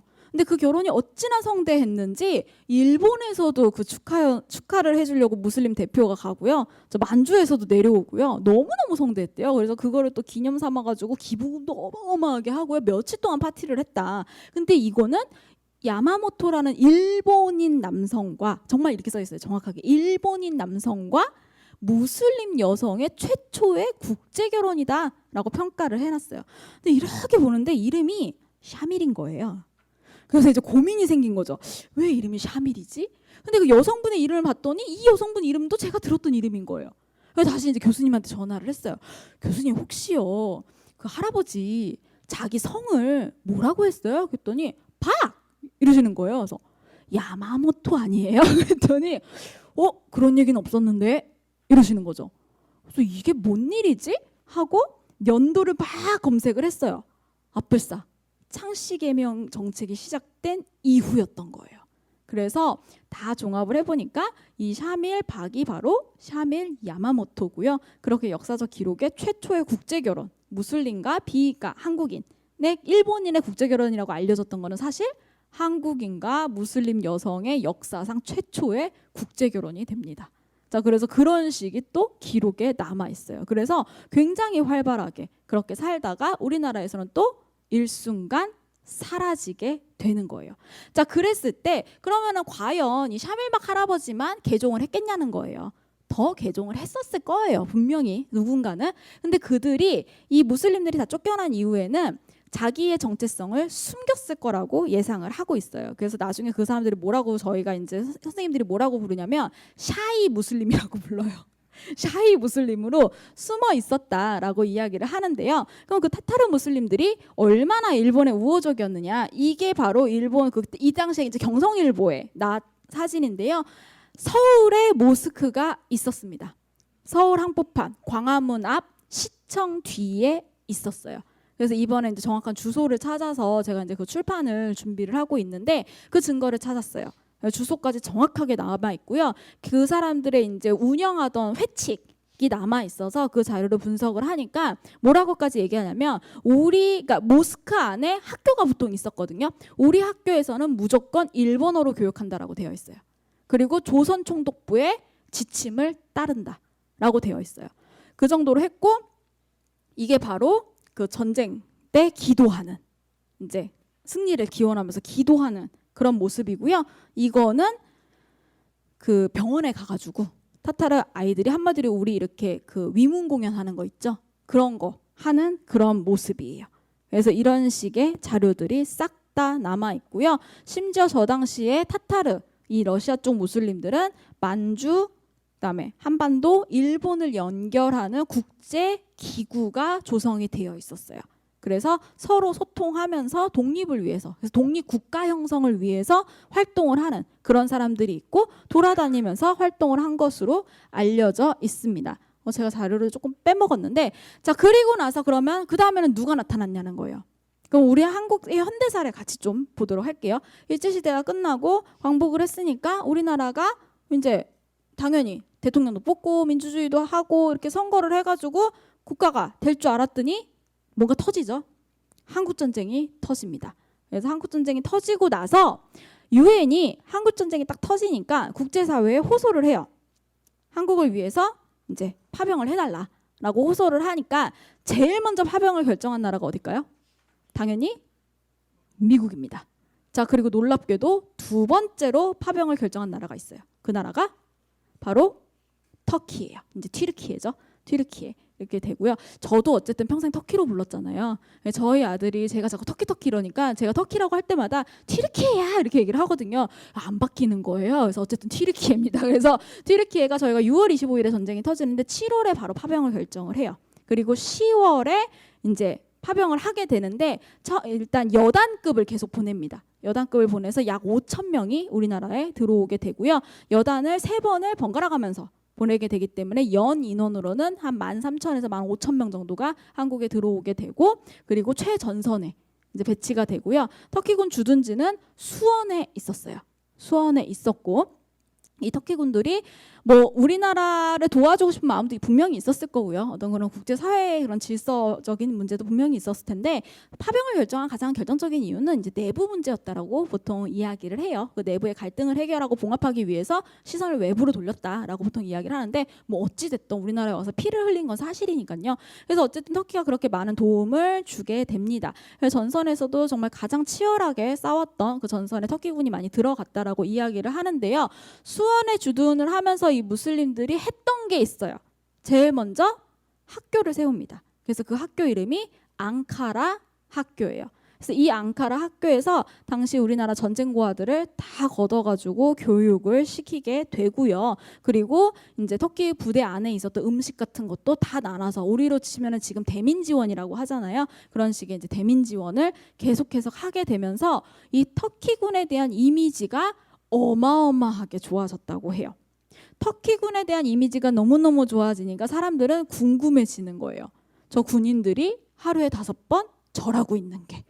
그래서 그런 종교에 관심을 갖게 되고, 그때 당시에 개종한 사람들이 나타났다고 전해지고 있어요. 그래서 그 당시에 터키군 주둔지 주변에 이제 그쪽에 이제 예배를 보러 몰려들었던 한국인들이 한 250명 정도. 터키군은요, 원칙은 절대로 우리로 치면 이제 군종 에 계신 분들, 그러니까 군종 이맘이 되겠죠. 그러니까 군에서 이제 하는 종교 지도자, 그 사람들이 절대 대민, 그러니까 민간인을 대상으로 선교 활동을 못하게 법적으로 터키 법상 딱 제정이 되어 있었는데, 한국인들이 요청을 너무 많이 했대요. 니네가 믿는 종교가 뭔지는 가르쳐 달라. 그리고 니네 뭐 모스크 짓는다 그러면은 한국인들이 가서 막 도와줬대요. 그러니까 뭔지도 모르고 이 사람들이 너무 좋으니까 이제 한국 분들이 가서 도와주셨던 거예요. 그래서 이때 당시 기록에 따르면 이 군종 이맘이 이제 종교 지도자라고 말씀드렸잖아요. 이맘이 특별히 터키 본국에 요청을 해서 우리 민간인 대상으로 조금 종교 교육을 하겠다라고 해서 승인을 받아가지고 종교 교육을 하게 되고요. 그렇게 해서 또 이렇게 지냈다고 해요. 개종한 사람도 나타났고, 이때 터키에 대한 이미지가 좋아지니까 누가 다시 나타난다? 앞에 있었던 샤이 무슬림들이 다시 나타났다고 합니다. 자기의 종교 정체성을 다시 드러낼 수 있는 기회가 되기도 했고요. 자, 근데 문제는 어쨌든 전쟁 때문에 주둔을 하러 파병을 온 군대잖아요. 전쟁이 끝나고 나라가 안정이 되면 이 사람들도 어떻게 해야 된다? 또 싹 나라를 떠나게 되는 거예요. 그래서 또 싹 사라지게 돼요. 자, 그러면 우리나라 역사 속에는 분명히 무슬림이 있었어요. 그죠? 무슬림이 있었고요. 그리고 늘 항상 어떻게 보면 과거에는요, 사회 지도층으로 있었어요. 사회 분위기를 이끌고 어떻게 보면은 지배계층하고 친하고 이랬던 사람들이 있었는데, 굉장히 아이러니하게도 이 사람들은 언제나 한순간에 사라졌어요. 그래서 한국에 어떤 흔적을 남긴 게 거의 없는 거예요. 그냥 역사 속의 한 장면, 한 기록으로만 한국 역사 속에는 무슬림들이 있게 됩니다. 자, 그리고 언제까지? 1990년대까지 한국 사회에서는요, 무슬림이라는 단어가 통용이 될 일이 없었어요. 왜냐하면 산업 발달하느냐고 너무 바빴거든요. 그리고 우리나라 사람들이 외국으로 나가는 게 있었지, 외국인들이 우리나라에 들어올 일은 거의 없었던 거죠. 그리고 나서 이제 1990년대가 되기 시작을 하면 그때부터 본격적으로 우리나라 산업이 굉장히 발달을 하게 되고요. 처음으로 1990년대 이후가 되면 우리나라 산업에 노동력 공백이 생기기 시작을 합니다. 그래서 여기에 외국인 노동자들을 수입하기 시작을 하죠. 받아들이기 시작을 해요. 그러면서 이제 다시 우리나라에 무슬림이라는 존재가 들어오기 시작을 합니다. 그래서 역사 속에 본 무슬림 이야기는 여기서 마무리를 하고요. 질문을 조금 받고 질문 있으시면은 조금 쉬었다가 이제 우리 지금 현재 일어나고 있는 일을 말씀을 드릴게요. 혹시 여기까지 질문 있으실까요? 네. 한국 전쟁 때 튀르키예 참석한 사람들 많은 부분이 쿠르드족이라고 보이거든요. 그런데 그 이후에 그 본국으로 들어갔을 때 대우가 어떤가, 그리고 덧붙여서 지금 쿠르드족들이 튀르키예에서 어떤 대접을 받고 있는가. 제가 매번 네 번째지만 매번 놀라는 게 여기 계신 선생님들의 수준에 매번 놀라고 가는 쿠르드족은 일단 쿠르드족을 모르실 수도 있으니까요. 쿠르드족의 별칭이 뭐냐면 인종의 섬입니다. 그래서 이 쿠르드족은요, 중동에서도 섬과 같은 존재예요. 이 사람들이 쓰는 언어도 다른 지역의 언어랑 결이 안 맞아요. 그리고 인종도 도대체 어디서 왔는지 모르겠어요. 자기들만의 뭔가가 있어요. 근데 이 쿠르드족이 지금 현재 문제가 되는 건 현대 국가가 경계선이 생길 때 강대국들이 쿠르드족이 뭔지 알게 뭐예요. 그냥 찢어. 자기들 마음대로 줄을 쫙쫙 껐는데 그게 하필이면 쿠르드족 중간을 쫙쫙 찢게 되는 거예요. 그래서 쿠르드족이 이제 터키, 시리아, 이라크 이런 나라에 쫙쫙 찢어져 가지고 지금 분포를 하게 됩니다. 자, 그랬을 때 그 터키군에서 많이 보낸 게 쿠르드인이 맞고요. 어쨌든 보내기 편하잖아요. 뭐 죽어도 뭐 이런 느낌이었죠. 돌아가서도 그래서 대접을 못 받았다는 걸로 저는 알고 있고요. 그래서 굉장히 힘들게 사는 분들이 많으시대요. 그래서 그분들을 챙기는 게 우리의 또 과제이기도 하다, 이런 논의가 좀 진행도 됐었거든요. 그래서 지금의 쿠르드족들은요, 언제나 그렇게 탄압의 대상이에요. 탄압의 대상이라는 건 다시 말하면 할 수만 있다면 통합의 대상이기도 한 거예요. 니들이 쿠르드라는 정체성을 버리고 튀르키예인으로 살아. 그럼 우린 너희를 안 괴롭힐 거야. 요런 대상이 되거든요. 근데 이 쿠르드족이 세계사의 전면에 등장했던 시기가 있어요. 그게 바로 IS가 나타났을 때예요. IS가 나타났을 때 IS가 점령했던 지역이 이 쿠르드족의 지역하고 묘하게 겹치거든요. 그래서 이때 서구가 그 IS를 못 깨부시는 상황이 되니까 쿠르드족을 꼬셔요. 그리고 쿠르드족이 원래 역사적으로 전쟁을 굉장히 잘한다 그러거든요. 싸움을 되게 잘하는 민족이라고 이야기를 해요. 니네가 IS랑 싸워서 이기면 니네 독립국가 만들어줄게 라고 꼬십니다. 그래서 쿠르드족들이 정말 목숨 걸고 싸워요. 목숨 내놓고 싸워가지고 결국 IS를 패퇴시키는데 가장 큰 역할을 한 게 또 쿠르드 우리 민병대라고 이야기를 하죠. 쿠르드 민병대고요. 거기는 당연히 터키 출신도 있고요. 시리아 출신, 이라크 출신 다 있어요. 자, 근데 문제는 이 땅을 줄 리가 없죠. 이 땅은 제일 좋은 유전이 있는 곳이기도 하거든요. 절대로 이 땅을 시리아든 이라크든 터키든 놓을 생각이 없어요. 그래서 그대로 찢어진 채로 가게 됩니다. 근데 이게 이제 어쨌든 시기가 너무 지나다 보니까 현재 거기 얘기를 조금 더 자세히 들어보면 터키에 있는 쿠르드족의 생각과 시리아에 있는 쿠르드족의 생각, 그리고 이라크에 있는 쿠르드족의 생각이 다 조금씩 너무 다르대요. 그 독립이라든지 독립국가라든지 이런 걸 바라보는 생각이 다 달라가지고 아마도 독립국가 형성은 조금 어려울 거다라고 보고 있어요. 그리고 한 가지 좀 더 정보를 드리자면 우리나라 그 자이툰 부대 갔었잖아요. 이라크로. 그때 자이툰 부대가 주둔했던 지역도 쿠르드족이 가장 많이 살고 있는 지역으로 알려져 있죠. 자, 그래서 어쨌든 쿠르드족은 거기도 이제 굉장히 슬픈 역사를 많이 가지고 있는 그런 인종의 섬이라고 하는 그런 지역이다라고 보시면 될 것 같습니다. 혹시 또 추가 질문 있으실까요? 네, 그러면 지금 50분이니까 10분 쉬었다가 또 진행하도록 하겠습니다. 감사합니다. 지금 현재 한국에 살고 있는 이제 무슬림에 대해서 이야기를 본격적으로 이제 90년대 이야기를 해드리기 앞서가지고 일단 현황을 먼저 말씀을 드리도록 할게요. 일단 지금 한국에 무슬림들 제가 한번 얘기한 적이 있나요? 몇 명 있는지? 한국의 무슬림들. 그럼 무슬림은 아무래도 크게 두 부류로 나눌 수가 있을 거예요. 한국인인데 무슬림인 분들이 있을 거고, 그리고 외국인인데 무슬림인 경우가 있을 거예요. 두 부류를 합쳐가지고 몇 명 정도일까요? 뭐 대충 외국인은 나와 있으니까 20만 명. 그래서 넓게 보면 한 23만 명까지 보고 있고요. 한국인 무슬림은 2022년에 KMF라고 하는 한국 이슬람교 중앙회라고 해서 지금 서울 이태원을 본부로 하는 단체에서 공식적으로 발표한 거는 6만 명입니다. 근데 여기에는 조금 우리가 고려해 봐야 되는 상황이 있어요. 왜냐하면 한 해 전까지만 해도 3만 5천 명이라 그랬어요. 그러면 한 해 만에 15,000명이 늘어난 거거든요. 일단 현실적으로 조금 불가능하지 않나라는 게 있고요. 또 두 번째는 허수가 좀 있습니다. 자, 어떤 허수냐? 제가 이제 요 이야기를 해드릴게요. 제가 안 했죠. 부산에서 있었던 일. 제가 이제 부산에 있는 모스크를 가게 됐어요.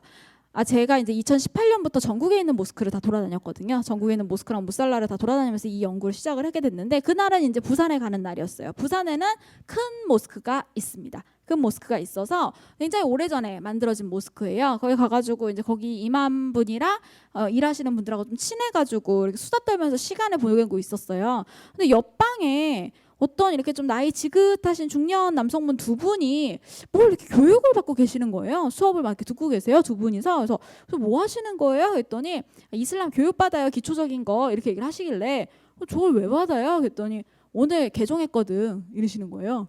그래서 그게 뭐예요? 그랬더니 이분들이 알고 봤더니 곧 인도네시아로 일을 하러 가신대요.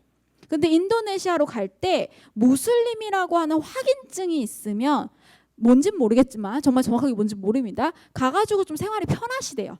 그래서 급하게 모스크에 와서 무슬림을 개종하기가 되게 쉽다 그랬잖아요. 무슬림으로 개종을 하고 그냥 보내려니 보내는 사람도 가는 사람도 좀 찜찜한 거죠. 그래서 급하게 교육을 받기 시작한 거예요. 그럼 그분도 결국은 한국인 무슬림 명단에 올라가죠. 근데 문제는 이분들이 돌아와서도 무슬림으로 사느냐가 되는 거예요.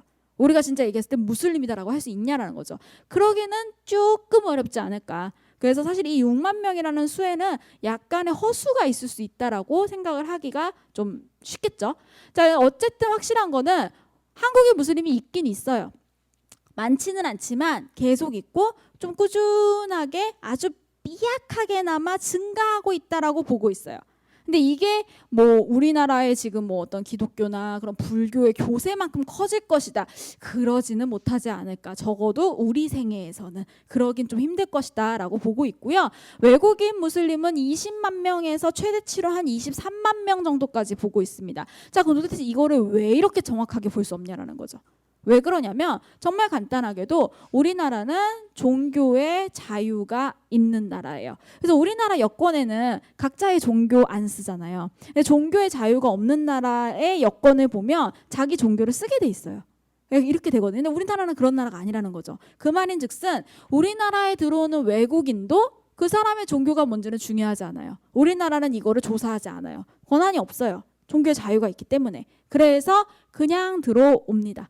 자, 그러면 저같이 이런 거 공부하면서 밥 먹고 사는 사람들은 맨날 뭐를 고민하느냐? 그럼 저기서 무슬림을 어떻게 세지? 이 고민을 해요. 머리를 엄청 굴려서 한 게 그래. 그러면 우리나라에 들어오는 모든 외국인들 그 국가들이 있잖아요. 그 국가의 무슬림 비율을 알잖아요. 곱하자. 곱해서 추산해보자 라고 했더니 근데 이것도 사람마다 다 달라요. 연구자들마다 조금 편한 길을 가는 사람이 있고 진짜 어려운 길을 가는 사람이 있어요. 어려운 길은 전수를 그렇게 조사를 해요. 저같이 약간 좀 편한 길을 찾는 사람은 뭘 그렇게까지 하냐. 중간중간 플러스 마이너스 되고 이슬람 그 연합에 가입된 사람들만 체크하자. 저는 이렇게 해요. 그래서 가끔 제 거를 뭐라고 하는 사람도 있어요. 너무 편하게 한다고. 근데 어쨌든 결론은 똑같아요. 결론은 20만 명에서 30만 명. 플러스 마이너스 다 된다. 그래서 이 정도로 보고 있고요. 저 수 자체는 우리나라 어떤 정보기관, 그냥 경찰이라든지 뭐 군이라든지 그런 정보기관에서도 동일하게 보고 있습니다. 자, 그래서 20만 명에서 23만 명. 그러면 이게 얼마나 되는 숫자냐? 우리나라 현재 우리나라에 거주하고 있는 외국인은 총 250만 명 선입니다. 자, 그러면 그 중에 10%예요. 대신 저 무슬림 안에는요, 이게 제가 지금 국적이 아니라 무슬림으로 묶었잖아요. 다양한 국적이 같이 섞여 있다라고 보시면 될 것 같아요. 그러면 전체 외국인 5%, 우리나라 인구의 5%고요. 그 중에 10%가 무슬림이 되는 겁니다. 자, 일본의 경우 한번 볼게요. 일본은요, 우리나라하고 똑같이 외국인은 250만 명입니다. 자, 근데 국민이 많죠. 국민이 1억 명이에요. 그래서 비율로 따지면 일본은 2.5%예요. 근데 일본이나 우리나라나 지금 둘 다 똑같이 외국인 정책 때문에 머리가 터질 지경이에요. 외국인이 너무 많다고 느끼기 시작을 하는 거예요. 제가 이렇게 외국인이 너무 많다라고 막 이렇게 얘기를 하고 외국 연구자들하고 같이 이제 토론회하고 같은 거 할 때 한국에 외국인이 너무 많아지고 있고 무슬림이 많아져가지고 사회적인 문제가 많아지고 있어. 그러면 유럽 막 영국, 프랑스, 독일 이런 연구자들은요 웃어요. 니 지금 뭐라는 거야? 이렇게 얘기를 해요. 그 나라를 보면 프랑스만 봐도 무슬림 인구가 전체 프랑스 인구의 약 10에서 13%로 보고 있어요. 영국도 마찬가지예요. 문제가 있죠. 고민을 엄청나게 많이 하죠. 근데 그렇다고 해서 우리의 고민이 가벼운 거나 그렇지는 않습니다. 이게 인구 수 자체, 그러니까 딱 객관적인 수가 문제가 아니고요. 우리 그런 국민들이 이런 외국인을 어떤 시선으로 받아들이느냐, 우리가 어떻게 느끼고 있고 어떻게 체감하고 있느냐, 이런 게 굉장히 복합적으로 작용을 하거든요. 그래서 결국은 다 똑같이 고민거리다라고 보시면 될 것 같아요. 자, 그러면 또 궁금증이 하나 생기죠. 그럼 왜 그렇게 외국인들이 많은데 무슬림이 그렇게 문제냐라는 거예요. 그렇잖아요. 이주민은 언제나 있었거든요. 우리 전에 저 두 번째 시간에 그 로마인들 이주한 거 보셨잖아요. 그 사람도 이주민이에요. 그리고 성경에 보면 모세도 이주했잖아요. 그죠? 그렇잖아요. 예수님조차도 이주했잖아요. 이 이주는 인간의 본능이거든요. 왜 도대체 무슬림은 문제냐라는 거예요. 자, 첫 번째는요. 지금 제일 많이 이동하고 있어서 그래요. 지금 아무래도 상대적으로 경제적으로 조금 발달이 안 되었기 때문에 경제 활동이 힘든 대신에 노동력은 많이 나는 나라들이 있어요. 그 나라들이 대체로 무슬림, 이슬람 국가예요. 물론 석유 펑펑 나는 걸프 국가 빼고요. 그러다 보니까 이 사람들이 이동을 시작하니까 많이 움직이는 거예요. 그래서 부담스러운데 하필이면 이 사람들이 이동에 들어오는데 종교가 다른 거예요. 종교가 다르다는 건 생활 습관 다르죠. 관습 다르죠. 문화 다르죠. 역사 다르죠. 모든 게 다르다라는 얘기거든요. 부담스럽다는 거예요. 자, 그럼 어떻게 느끼시면 되냐면 우리나라에 현재 제일 많이 외국인들 중에 비율이 가장 큰 집단은 당연히 한국계 중국인입니다. 그리고 두 번째가 중국인이에요. 그래서 이 두 집단을 묶으면 30만 명이 훌쩍 넘어가요. 근데 아마도 이 사람들은 점점 줄어들 거라고 봐요. 이유는 간단해요. 중국이 잘 살기 시작했거든요. 우리나라 와서 일을 하나, 중국에서 일을 하나 똑같다라는 거예요. 근데 우리나라에서 일을 하면 막 별의별 소리를 다 듣죠.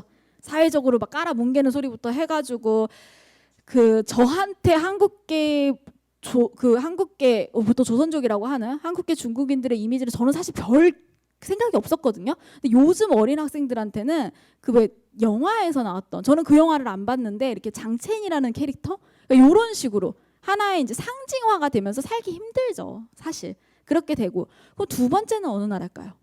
두 번째로 많은 나라, 그러니까 중국 빼고 베트남입니다. 베트남인들이 우리나라에 두 번째로 많아요. 그 베트남인들이 한 30만 명 정도 됩니다. 30만 명이 조금 안 돼요. 자, 그럼 세 번째, 그리고 이제 중국계를 둘로 쪼개면 네 번째 나라가 어디가 될까요? 어디요? 맞아요. 그 스탄 중에서도 맞습니다. 우즈베키스탄입니다. 그래서 한 6만 명 정도가 되고요. 아마도 그 6만 명 중에서 일부는 고려인일 가능성이 굉장히 높습니다. 그리고 이제 뭐 필리핀 정도 나오고 그 다음 국가가 인도네시아예요. 그래서 한 3만 5천 명 정도. 놀라운 거는 3만 5천 명 중에 한 3만 명 넘게가 남성이에요.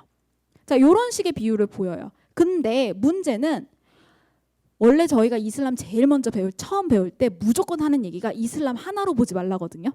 이슬람은 너무나 그 안에 다양하다. 절대 하나로 보지 마라. 하나로 뭉칠 수가 없다. 근데 이주 무슬림은 조금 예외예요. 이주 무슬림은 이슬람으로 묶어버립니다. 왜 그러냐면 국적이 달라도 종교가 같으면 한 군데 가서 같이 지내요. 각자 자기 나라 말을 하고 영어를 하고 한국어를 하면서 그냥 달라도 지내요. 왜냐면 종교가 같거든요. 그러니까 예배를 같이 볼 수 있고 문화를 나눌 수가 있기 때문에 그냥 같이 지내요. 그래서 이 무슬림은 하나로 묶습니다. 이주 무슬림만 예외예요. 그리고 이거는 우리나라뿐만이 아니라 다른 나라도 마찬가지인 거죠.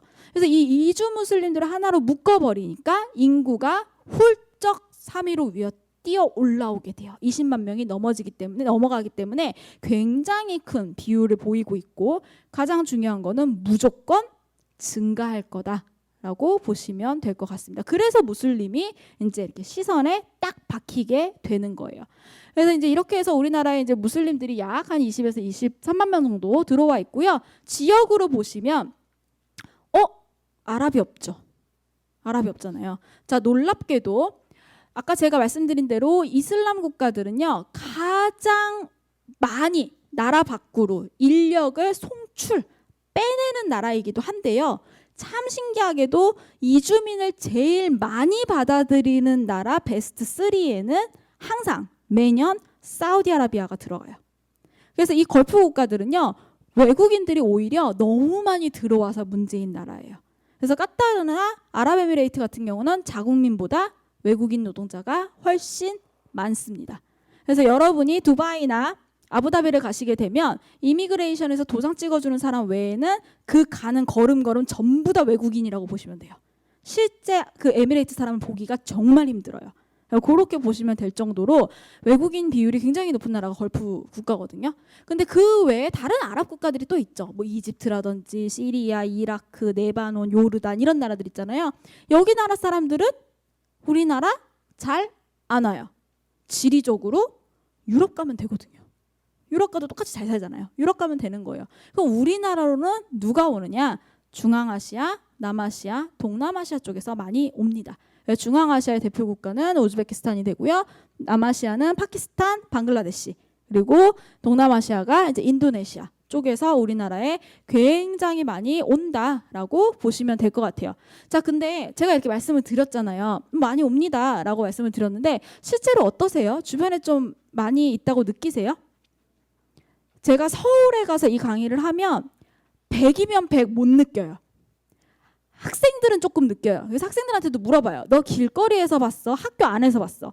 그럼 학생들은 100% 학교 아니요 라고 이야기를 해요.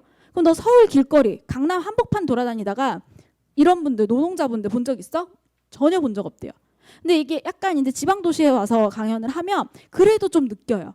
그래도 좀 보이고, 그리고 어느 순간부터 나타나는 것 같고. 그러니까 이게 산업 도시를 중심으로 이 사람들이 거주해서 그래요. 왜냐하면 기본적으로 이분들의 신분 자체가 노동자로 들어왔기 때문입니다. 그래서 대도시로 가면은 보기가 조금 어렵고요. 구미에도 여기 이제 막 인동 이런데 막 아파트 퍽퍽퍽 들어오는데 이런 데 말고 저기 이제 구미역 주변 거기 이렇게 약간 옛날 이렇게 모텔 있고 그런 촌 있죠. 그쪽에 들어가시면 좀 있어요.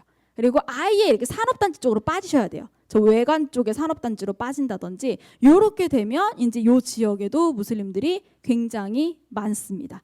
그러다 보니까 제가 아까 지금 산업단지랑 같이 발달을 했다고 했잖아요. 그리고 아까 우리 일제시대 때도 봤는데 우리나라 산업은 기본적으로 경부선을 따라 발달을 했죠. 그래서 경부선 라인 따라가지고 무슬림들이 거주하는 지역이 많이 형성돼 있어요. 상대적으로 강원도나 전라도에는 무슬림이 조금 적고요. 이제 경상도가 가장 많고요. 그리고 충청도 그리고 경기도에 어마어마하게 많습니다. 그래서 실제로 우리가 일반적으로 소위 얘기하는 도시 생활을 할 경우에는 이분들의 존재감을 느끼기가 어려웠어요. 현실적으로는. 그리고 지금도 조금 어렵지만 앞으로는 조금 더 잘 느끼실 수 있게 될 겁니다. 자, 그래서 이런 나라들에서 오게 되고요. 대체로 저희가 왜 순니하고 시아 배웠잖아요. 순니일 거라고 지금 보고 있어요. 국적상 그래요. 그래서 거의 99.9% 순니고요. 아주 일부만 시아가 될 건데 이거는 사실 우리나라에서는 전혀 문제될 소지가 아닌 그런 부분이라고 보시면 되고요. 또 중요한 거는 대체적으로 20에서 40대. 이것도 정말 단순한 이유예요. 노동자들이 많아서 그렇습니다. 다 노동을 할 수 있어서 들어오기 때문에 그런 거예요. 그래서 20에서 40대고요. 남성 중심의 노동자, 유학생. 그리고 단독 건물로 건물을 유지하면서 이렇게 독립된 채, 독채를 가지고 하는 거를 보통 모스크, 한국어로 성원이라고 하고요. 요거의 한 4분의 1 저번에 한번 얘기한 것 같은데 그 정도 장소를 임대해가지고 쓰는 거를 예배소, 한국어로. 그리고 원어로는 이제 무살라라고 이야기를 합니다. 우리나라에 약 200개 정도가 있을 거라고 예상하고 있어요. 많죠? 근데 선생님들 보신 적 있으세요? 없으시죠? 없으시죠? 구미에도 있습니다.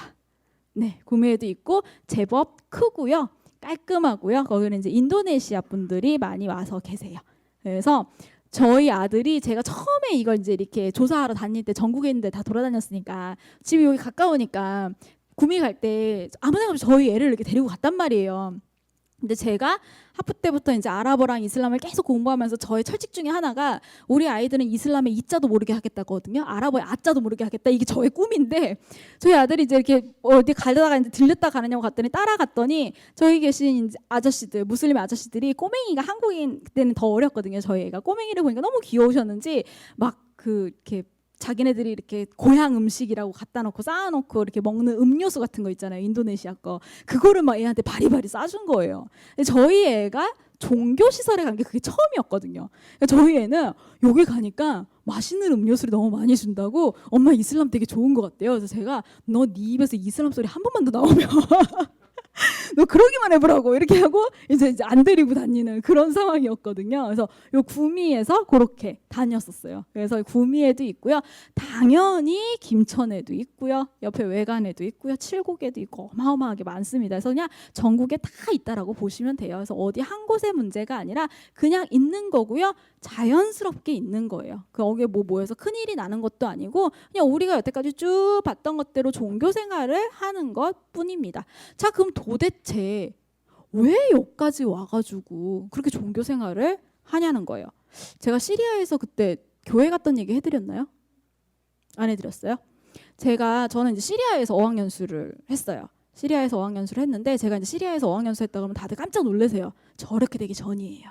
저렇게 되기 전이고 제 생각에는 아마 평생 다시는 못 갈 거라고 생각을 하고 있어요. 그래서 되게 행운이다라고 생각을 해요. 저렇게 되기 딱 1년 전에 갔었거든요. 2008년에 갔다 왔기 때문에 딱 1년 전에 갔는데 저는 그 전에는 이제 스페인에 있다가 이미 이제 한국 음식을 거진 1년 가까이 뭐 하나도 뭐 보지도 못한 상태였어요. 그래서 한국 음식이 너무 먹고 싶은 상태여서 그냥 그렇게 되게 힘들어하던 중에 이제 시리아로 넘어가서 어학연수를 시작을 했는데 시리아를 가니까 이제 다 저희 학교 선배들이고 다 아는 사람들이어서 이제 훨씬 편하기는 했어요.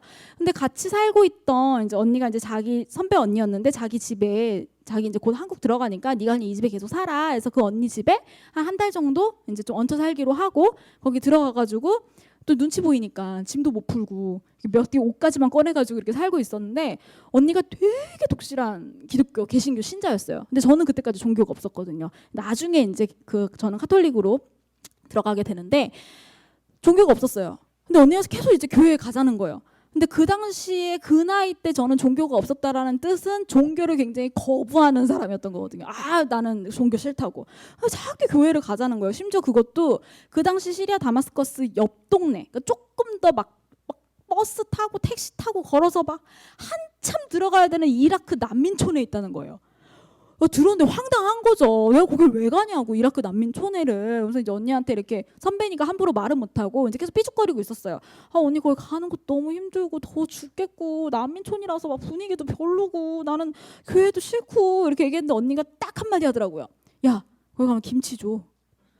언니 가요. 그래가지고 짐을 바리바리 싸가지고 그걸 다 타고 가가지고 가서 했더니 이렇게 앉으래요. 여기 앉았죠. 근데 교회를 한 번도 가본 적이 없으니까 뭔지도 모르겠는데 막 누가 일어나서 막 기도하고 앉았다 일어났다가 막 노래 부르고 막 난리도 나는데 저 한 가지밖에 생각이 없는 거예요. 그래서 김치 언제 주는데 이 생각밖에 없는 거예요. 계속 기다리고 있었어요. 다 끝났더니 이제 막 부엌으로 다 오래요. 식당으로 갔더니 한식이 이렇게 차려져 있는 거예요. 막 김치부터 시작해가지고 두부 막 보지 못했던 음식 1년 동안 못 먹었던 게 이렇게 차려져 있으니까 정말 허겁지겁 먹었거든요. 너무 좋은 거예요. 막 이렇게 행복할 수가 없는 거예요. 이제 막 별의별 얘기 뭐 종교 얘기도 하고 있는데 하나도 안 들리죠. 김치만 보이는 거예요. 그러고 나서 양심상 매주 가는 건 좀 그런데 인간적으로 2주에 한 번은 먹어야겠는 거예요. 그래가지고 몇 번 더 따라갔었거든요. 저는 신자가 아니었어요. 정말 그걸 안 좋아했어요. 종교라는 것 자체에 대해서 굉장히 안 좋은 감정을 가지고 있었기 때문에 그랬는데도 그냥 거기 가면 한국 음식이 있고요. 한국인 있고요. 한국어로 이야기할 수 있고 제일 좋았던 건 맥심이 있었어요. 마지막에 이제 밀크커피 이렇게 타가지고 이렇게 종이컵으로 이렇게 퍼서 먹었거든요. 그게 너무 좋은 거예요. 그래서 막 이렇게 사람들하고 얘기하고 너무 그게 행복했는데 그게 그런 종교 생활의 한 모습이기도 합니다. 자, 그래서 제가 그렇게 느꼈던 거. 그리고 우리 막 이렇게 미국에 옛날에 막 처음에 가서 아메리칸 드림 해가지고 가가지고 그러면 저희 참 신기하게도 명절 때마다 그게 다큐멘터리로 나왔잖아요.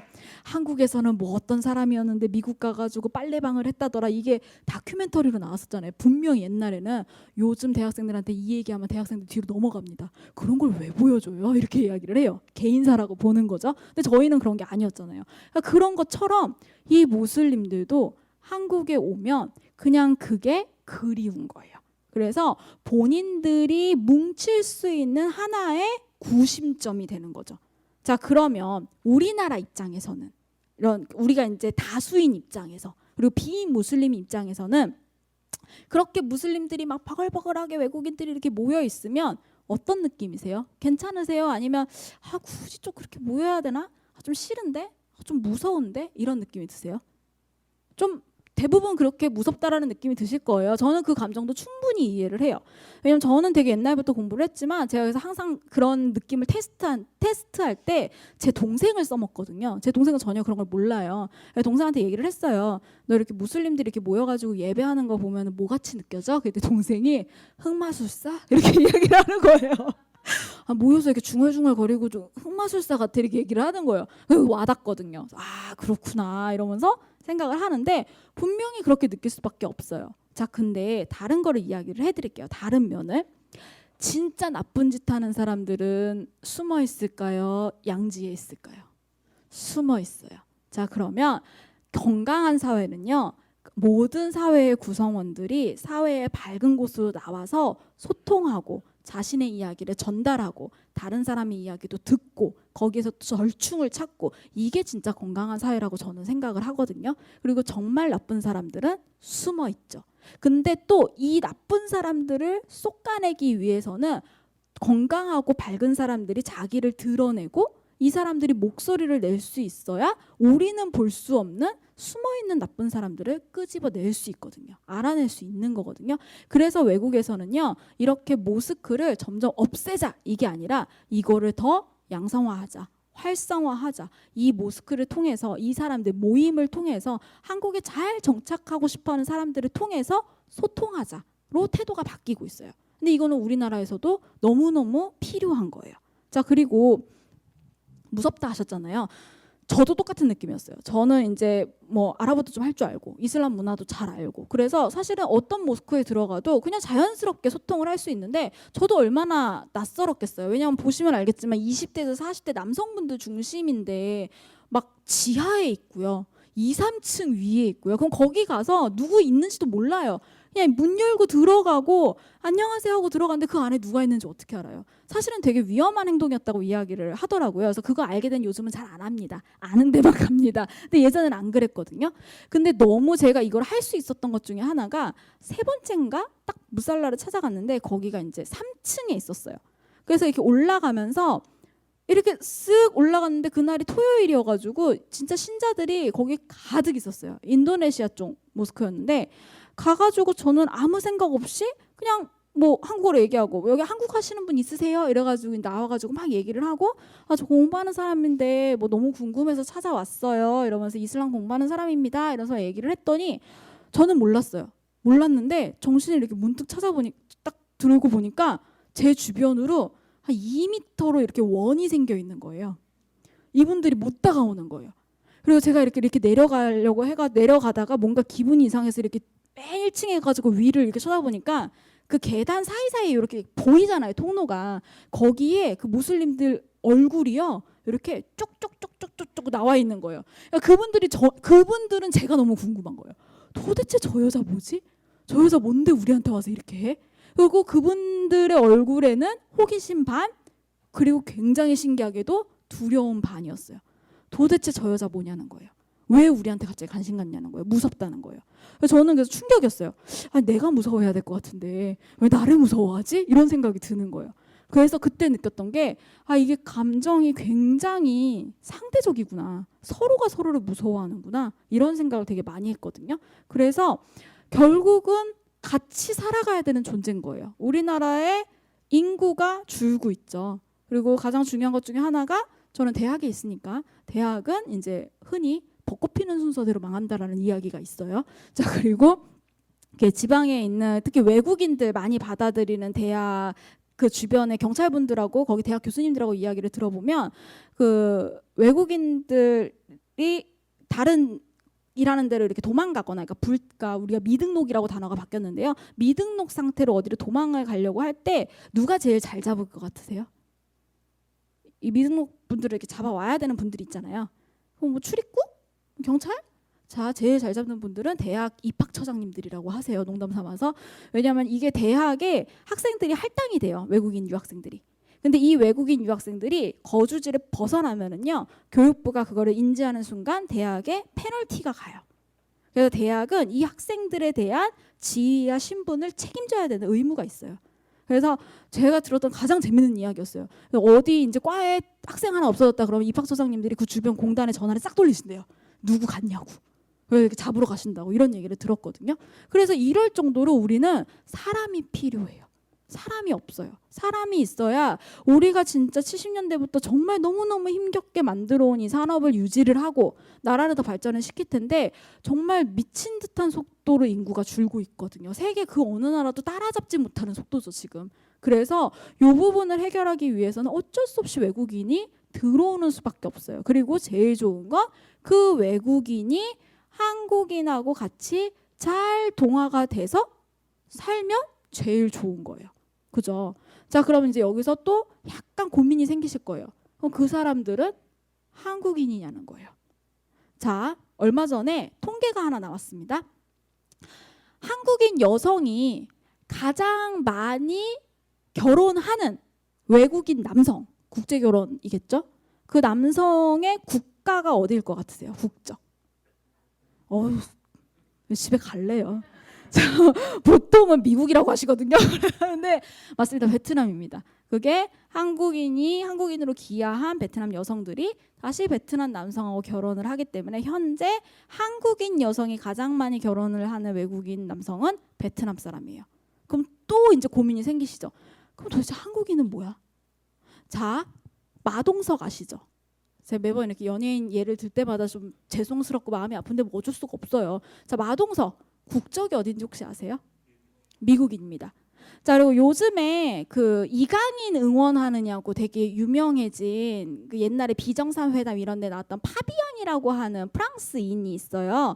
그 프랑스인이 저번에 이강인을 응원을 계속 팬이어가지고 엄청 하다가 약간 불미스러운 일이 있었을 때 그 사람 SNS에 가가지고 사람들이 난리를 쳤어요. 네가 응원하는 애가 막 거기다 대고 왜 난리를 치는지 모르겠는데 난리를 쳤어요. 그러면서 이제 거기 나왔던 대표적인 말들이 있죠. 우리가 댓글에 보면 제일 많이 나오는 말. 니네 나라로 돌아가. 이런 댓글들이 막 달렸던 거예요. 그랬더니 이 파비앙이라는 이 사람이 어떻게 글을 올렸냐면 한국 인천공항 사진인가를 딱 올리면서 우리나라로 돌아왔습니다. 이렇게 썼어요.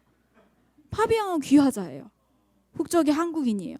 자, 근데 만약에 제가 마동석 그 배우의 사진과 파비앙이라는 그 방송인의 사진을 들고 길거리에서 할머니 할아버지들한테 사진을 보여드려요. 할머니 누가 한국인 같으세요? 할머니 어떻게 하실까요? 마동석. 참 신기하죠.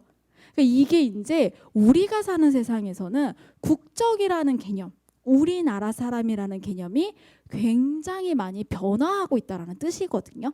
근데 아직 우리나라는 이거에 대한 개념을 조금 빠르게 잡고 있지는 못한 것 같아요. 아직까지는 그래도 한국인, 그러니까 일종의 혈족적인, 민족적인, 우리 영어로는 이제 에스닉이라고 표현을 하는 그런 민족적인 거에 좀 더 많이 기대고 있는 거죠. 근데 실제로 뭐 미국이라든지 이런 데도 그 안에 깊이 들어가면 이제 뭐 인종주의라든지 그런 게 있지만 조금 그 선이 많이 흐려지고 있는 상태거든요. 그게 중요한 게 아니라 그냥 내가 어떤 정체성을 가지고 사느냐가 되게 중요한 건데 우리가 이제 그게 앞으로 우리한테 주어지는 과제가 될 거다. 그리고 이 이야기를 드리는 이유 중에 하나가 결국은 이런 외국인들이 우리나라에서 산업 현장에 많이 들어가게 되고요. 이 외국인들이 오래 살고 오래 일을 하다 보면 결국 이 사람들이 굉장히 숙련공이 되거든요. 근데 우리나라 지금 법제상으로는요. 이 숙련공들이 한마디로 거주 기간을 채우면 돌아가야 돼요. 그럼 회사 입장에서는 너무 손해가 큰 거예요. 숙련공을 내보내고 초심자를 데려다가 다시 그만큼의 숙련공을 만들면 얘 또 내보내야 돼요. 미치겠는 거죠. 그럼 제일 좋은 건 이 사람이 안정적으로 있으면 되거든요. 그럼 이 사람은 아까 보시면 알겠지만 20에서 40대 남성이에요. 그럼 이 사람이 우리나라에 안정적으로 정착을 한다? 그럼 방법은 하나예요. 가정을 여기서 이루면 돼요. 그럼 가족 이주를 장려를 하는 수밖에 없거든요. 그럼 가족 이주를 장려를 한다? 부인도 들어오고 아이들도 여기서 태어나고 그 아이들이 또 학교를 다니게 되는 상황이 벌어지게 되는 거예요. 우리나라만 이런 건가? 아닙니다. 유럽이 똑같은 일을 90년대에 똑같이 경험을 했어요. 결국은 가족 단위 이주가 허락이 되거든요. 그래서 앞으로 우리나라는 이런 쪽으로 가게 될 거기 때문에 굉장히 많은 일들이 생길 거예요. 그리고 더 중요한 거는 사실은 대다수의 평범한 사람들은 그냥 평범하게 살아요. 잘 살아요. 그래서 많이 이렇게 이따 뒤에도 나오겠지만 그 대구 모스크 갈등 현장 보면 거기 원래 계셨던 아저씨가 이름이 임란이에요. 근데 귀하 중에 있는 파키스탄 출신 분이거든요. 그 동네 주민분들이 그 아저씨를 임서방이라고 불렀어요.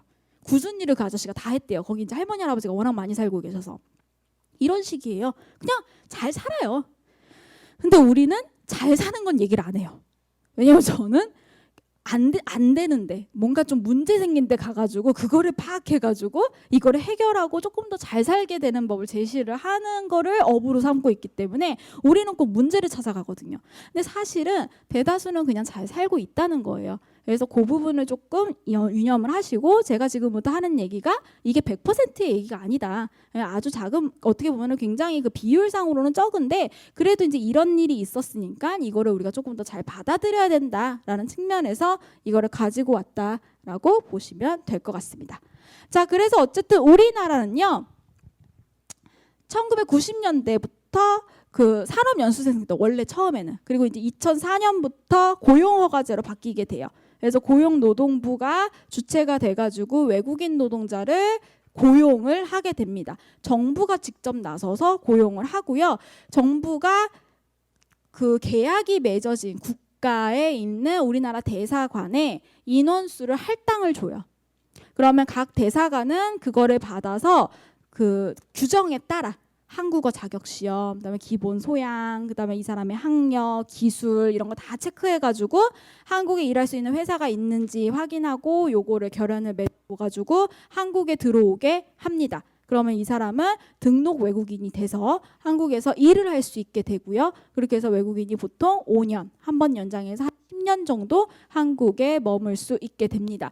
원칙적으로는 한국에 들어오고 나가지고 이직하는 게 굉장히 어렵다고 해요. 왜냐하면 이거를 다 맞춰가지고 들어왔기 때문에 이직하는 게 굉장히 어려운데 이거를 좋게 보면 관리가 쉽다라는 얘기를 할 수 있겠죠. 근데 나쁘게 보면 이런 문제가 생겨요. 무슬림인데 어떻게 하다 보니까 돼지고기 공장에 들어가게 된 거예요. 어떡하냐라는 거예요. 그러니까 이런 식의 문제가 생긴다는 거예요. 그래서 이런 부분들도 분명히 지금 벌어지고 있는 문제라서 이것도 이제 조정이 좀 필요한 그런 부분이라고 보시면 되고요. 이 고용허가제로 계약을 맺고 외국인들을 이렇게 받아들일 수 있는 나라는 점점 더 늘어나고 있는 추세예요. 그래서 추가가 되고 있고요. 그 나라들은 제가 앞서 말씀드린 대로 대체로 중앙아시아, 남아시아, 동남아시아 쪽에서 온다라고 보시면 될 것 같습니다. 자, 그리고 2000년대는요. 외국인 유학생들이 이제 빠르게 증가하기 시작을 합니다. 당연히 특히 지방에 있는 대학으로 많이 들어오는 외국인들은 또 다시 중앙아시아, 남아시아, 동남아시아 유학생들이 많이 들어오게 돼요. 그래서 이 친구들이 들어와서 생활을 하게 되는데 사실 우리나라 선생님들 생활하실 때 선생님들이 인생에서 이슬람 이라는 단어를 처음 딱 들었던 그 순간이 언제세요? 그 중동 건설 노동자 말고 뉴스에 막 연을 막 때리고 내가 생각하는 이슬람의 이미지가 생기고 9.11이죠. 뭐니 해도 여기 앉아 계신 선생님들도 그렇고 저도 그렇고 9.11이에요. 아마 대체적으로 다 기억을 하실 거예요. 9.11이 있었던 날에 내가 뭐를 하고 있었는지, 내가 어디서 9.11을 접했는지 분명히 기억을 하십니다. 제가 정말 놀란 게 제가 대학에서 지금 강의하는 대학에서 이 얘기를 했더니 제 수업에 80명이 들어오는데요. 9.11 때 이 세상에 존재했던 사람 손들어봐 했더니 5명 손들더라고요. 이제는 9.11을 책으로 본 애들이 들어와 있어요. 근데 저희는 아니죠. 9.11을 기억을 해요. 근데 그게 맞습니다. 전 세계적으로도 9.11이 가장 중요한 게 바로 이슬람 공포증이라는 단어가 본격적으로 사용이 되기 시작을 해요. 전 세계에 이슬람은 무서운 거, 이슬람은 테러, 이슬람 포비아라는 단어가 폭발적으로 나가기 시작한 게 바로 9.11이에요. 근데 그때까지만 해도 우리나라는요, 그래도 어쨌든 미국에서 일어나는 일인 거예요. 그랬고 조금 더 우리 피부에 와닿았던 거 2004년에 있었던 김선일 씨 납치 피살 사건. 근데 그것도 거기 가서 있었던 일. 그 다음에 샘물교회 사건. 그것도 아프간에서 있었던 일. 그리고 IS가 터졌죠. IS 정말 방송을 나가긴 하지만 이제 미친놈들이 나타나죠. 그 사람들은 2015년에 저기 중동에서 있었던 일. 그걸로 난민이 어마어마하게 생겼다라는 뉴스가 막 연일 보도가 되고 보트피플 나오고 해변가로 떠내려온 아이의 그런 사진이 막 밀려오고, 근데 그것도 유럽에서 있었던 일. 그런 일이었어요. 근데 어느 날 갑자기 빵 하고 터집니다. 2018년에 제주도에서. 그래서 제주 예멘 난민 갈등 사건이 있게 되고요. 그 다음에 2021년에 대구 경북대한 모스크, 그 다음에 2021년에 아프가니스탄 사건까지 우리나라에도 이제 이슬람이 있구나라는 게 인지가 되는 사건들이 터지기 시작을 합니다. 이거는 한국에서 종교활동하고 있는 무슬림들의 모습이에요. 많죠? 열심히 하고 있어요. 그리고 이렇게 경찰분들도 보통 같이 이렇게 소통을 하면서 이렇게 하고 있어요. 그리고 또 이거는 이제 갈등의 모습을 대략적으로 갖고 온 사진입니다. 자, 그럼 제주 예멘 난민 사건부터 들어가도록 할게요. 이 사건은 제 평생에도 개인적으로도 저는 못 잊을 사건이 될 것 같아요. 저도 이거를 계기로 해가지고 이주 무슬림 연구를 시작을 했거든요. 그래서 여기까지 지금 오고 있는데 2018년 5월에 갑자기 언론이 난리가 나기 시작을 했어요. 작년이 2023년이니까 이제 5년이 되었잖아요. 5년이 돼가지고 저도 여기를 다시 조사하러 내려갔었거든요. 결론부터 말씀을 드리면 지금은 정말 다 너무너무 잘 살고 있어요. 한국 사회에 정말 안착을 잘해서 잘 살고 있고요. 정말 열심히 잘 버시는 분들은 다 그런 거는 아니지만 정말 이제 열심히 잘 버시는 분들은 월 수입이 1,000만 원에 가깝게, 왜냐하면 이제 막 모든 야근, 특근 이런 수당을 다 받을 수 있으니까요. 버신대요. 제가 그 얘기를 듣고 현타가 조금 왔어요.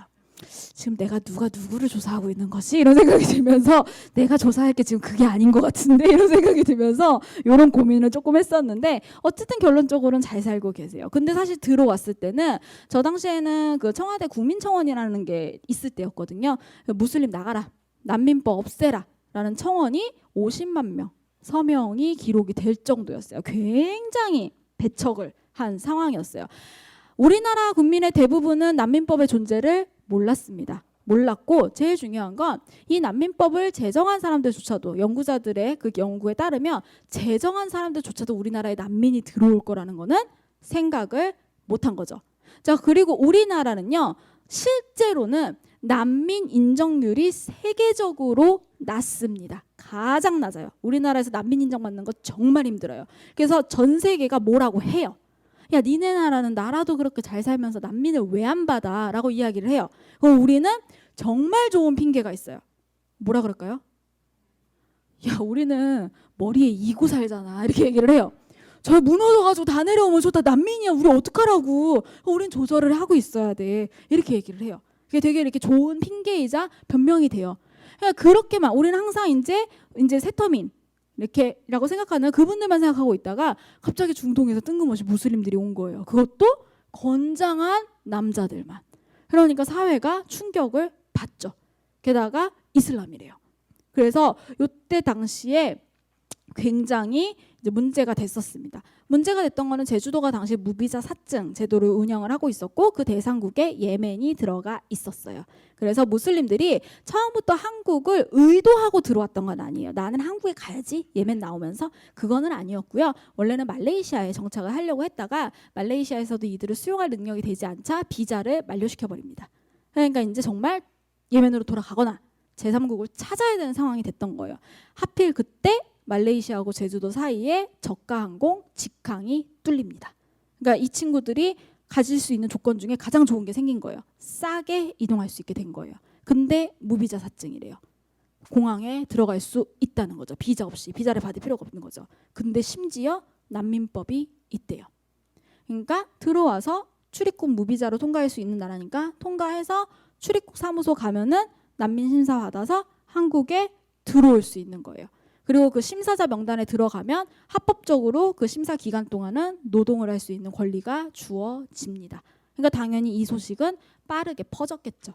그래서 그 이전에도 사실 예멘 난민은 계속 들어오고 있었어요. 근데 이 사건으로 이게 확 불거지게 된 거고요.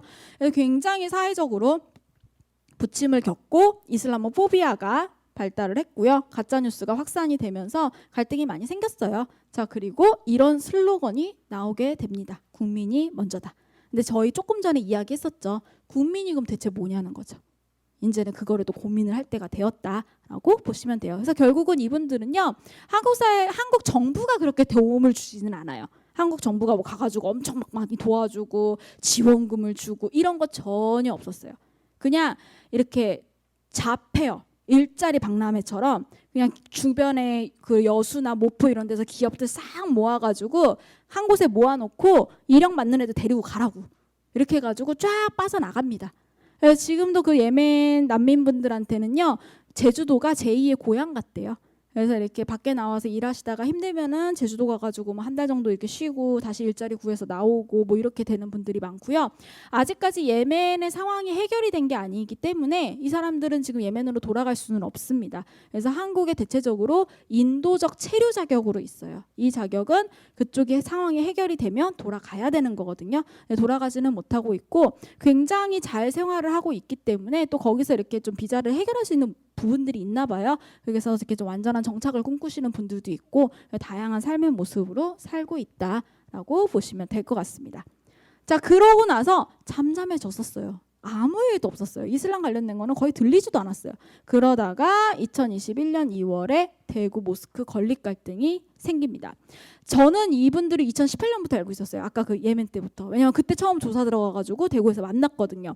그리고 그 조사한 논문이 좀 잘 돼가지고 책까지 쓰게 됐었어요. 2020년 말에 탈고를 했어요. 그럼 제가 여기 이야기를 썼었어요. 여기 이렇게 모스크를 짓는다고 한다. 그때부터 2018년부터 준비를 하고 있었거든요. 근데 제가 2018년 처음 가가지고 딱 느꼈던 게 여기 맹지인데 이거였어요. 이거 안 되는데?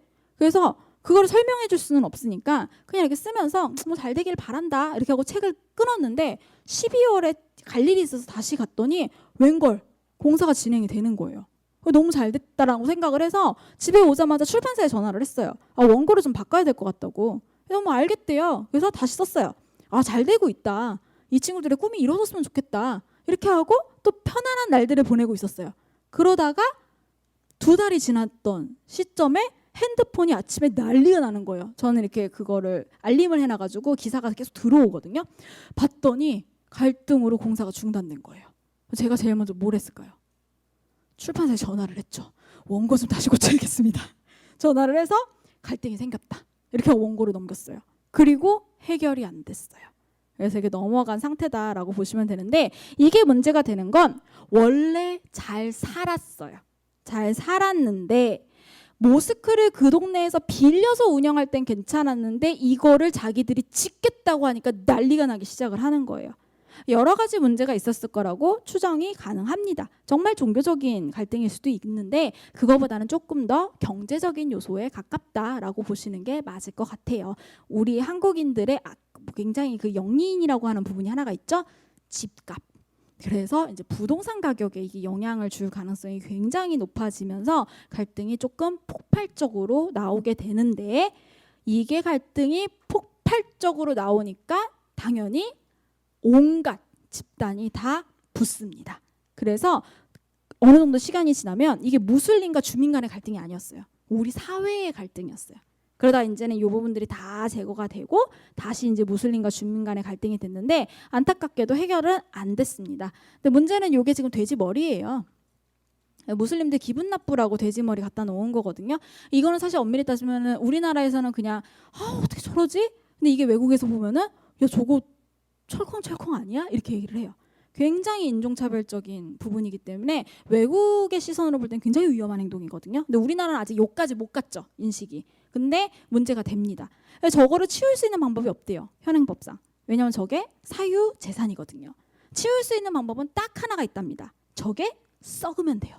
그러면 공공질서를 해치잖아요. 미관을 해치잖아요. 그때 경찰이 개입을 할 수가 있습니다. 자, 그러면 언제 썩죠? 여름에 썩죠. 저게 겨울에 처음에 놔뒀거든요. 겨울엔 안 썩었어요. 여름이 되니까 썩으려고 하는 거예요. 그래서 주민분이 어떻게 하셨냐? 냉장고를 사다 놓습니다. 냉장고에 돼지머리를 이렇게 넣어놔요. 그래서 저렇게 하는. 굉장히 답답하죠. 사실 이렇게까지 할 건 아닌 것 같은데, 그죠? 근데 이게 한순간에 머리가 싹 사라져요. 어떻게 사라졌느냐? 유엔 인권위가 개입을 합니다. 결국은 유엔 인권위가 여기에 대한 보고서를 요청을 해요. 왜 도대체 이렇게 하냐? 이거 누가 문제냐? 우리나라의 정부에서 보고서를 제출을 하게 되고요. 결국은 정말 국제사회 문제로까지 비화가 되니까 돼지머리는 뺀 상태다라고 보시면 돼요. 지금은 조금 다른 스타일의 문제가 발생을 했는데 어쨌든 해결이 안 된 거는 매 한 가지라고 보시면 되고요. 이렇게 바베큐 파티, 조기가 모스크 입구거든요. 바베큐 파티까지 했던 돼지를 돌려가지고 참 별 이런 일들이 있었고, 이 친구가 이제 그 대변인 역할을 했던 친구예요. 그 무슬림 측의 대변인 역할을 했던 친구고, 저 친구가 대변인 역할을 할 수 있었던 거는 가장 온건한 성향의 영어를 너무 잘해서 소통하기가 좋아서 그렇게 했는데, 이게 그러니까 굉장히 참 신기한 일인 거예요. 그냥 처음에는 무슬림의 대변인 역할만 했던 친구였는데 어느 순간 이 친구가 약간 상징성을 획득을 하죠. 그래서 한국에서 종교차별을 받는 소수자의 대리자라는 그런 상징성을 획득을 하면서 올해에는 이렇게 인종차별 철폐의 날에 성명서까지 읽게 되는 역할까지도 하게 되면서 사회 문제가 조금씩 커지고 있다라는 시선으로만 보시면 되고요. 요거는 제가 이번 총선 때 그 모스크 앞에 갔다가 요런 거를 이제 어떤 모 정당에 저기가 이렇게 세워놨더라고요. 제가 이걸 보고 정말 깜짝 놀랐어요. 지금 인도에서는요, 이슬람과 힌두교가요, 정말 말 그대로 진짜 표현 그대로 피 터지게 싸우고 있거든요. 어마어마하게. 그 힌두교하고 이슬람의 대통합을 제가 한국 땅에서 봤어요. 같이 묶어서 나가라 그러더라고요. 아, 대단하다 우리나라, 이렇게 제가 보면서 이 사진에 막 웃으면서 찌었었거든요. 어쨌든 이런 식으로 일부에서는 우리나라도 역시 굉장히 배척하고 싫어하고, 그러니까 극에 있는 거죠. 어느 방향이든 극에서 이런 문제가 좀 발생을 한다라고 보시면 될 것 같습니다. 자, 마지막으로 요건데요. 그럼 우리나라가 그렇게 안 좋은 사례만 있었느냐? 아닙니다. 좋은 사례도 있었어요. 울산 그 아프가니스탄 특별기여자들이 한국에 들어오게 됩니다. 제가 외국에 나가서 발표할 때 아프가니스탄 특별기여자라고 단어를 쓰면서 발표를 다 하고 나면 외국인들이 조용해져요. 여기 눈치를 이렇게 봐요. 내 영어가 그렇게 이상한가? 여기 눈치를 보면 외국인들이 갑자기 질문을 합니다. 쟤네가 뭐를 해가지고 특별 기여자야? 라고 이야기를 해요. 그럼 다시 설명을 하죠. 난민이야. 난민인데 이거를 얘기하려면 2018년으로 올라가야 돼 라고 얘기를 해요. 너무나 이제 힘들었던 사건이 있었기 때문에 이 사람들을 연착륙시키기 위해서 특별기여자라는 단어를 우리 정부가 만들어 냅니다. 그리고 실질적으로 성공을 했죠. 똑같은 사람들이지만 일본에서는 아프간 난민이라고 호칭을 부르고 있어요. 어쨌든 이분들이 한국 사회에 정착을 했고요. 이 중에서도 대다수 40%에 달하는 사람들이 울산에 한순간에 들어가게 됩니다. 울산에서도 당연히 격하게 반대를 해요. 어머님들이, 학부모들이 특히 반대를 하게 되는데, 이 당시는요, 그러니까 대구랑 조금 달랐던 사례인데요. 교육청이 굉장히 강하게 정책을 밀고 나가요. 어떤 정책? 통합 정책을. 그래서 저도 이제 여기에 이제 3월부터 계속 들어가가지고 이 당시에 2주에 한 번씩 울산을 1년 동안 내려갔었거든요. 가가지고 갈등 생기면 해결하고 뭐 이렇게 얘기하고 강연하고 계속 다녔었는데 처음에는 한국 분들만 강의를 듣게 했어요. 그 교육청에서. 그러니까 한국인들이 이해를 해야 되지 않겠니요. 한국인들이 이슬람을 좀 알아야 되고 한국인들이 아프간 상황을 알아야 되고 그래서 저는 이제 시키는 대로 가서 했죠. 하다가 나중에 좀 친해지니까 교육감님이랑 이제 장학사님들이 물어보시더라고요. 뭘 좀 더 하면 되겠니요? 득달같이 얘기했죠. 아프간 사람들도 교육시켜주세요. 그랬더니 왜 그 사람들이 교육을 받아야 되니요? 한국인만 교육받으면 억울해요. 라고 이야기를 드렸어요. 불공평하다고. 우리가 수용을 하는 입장에서 이 사람들을 이해하려고 교육을 했으면 당연히 들어오는 사람들도 한국을 알아야 되는 거 아니냐고. 왜냐하면 갑자기 들어왔잖아요. 준비 없이 들어왔으니까. 같이 교육해야 된다고. 그리고 서로가 다 교육을 받고 이해하려는 노력을 하고 있다는 것도 서로 알아야 된다고. 그래서 서로 그 중앙을 찾아가서 절충점. 나도 하나 이만큼, 너도 이만큼. 그래서 우리 같이 살자라는 이야기를 할 수 있게 돼야 된다고. 그래서 아프간 분들도 다 교육을 해요. 근데 문제가 생겼어요. 저는 여성 교육은 가능해요.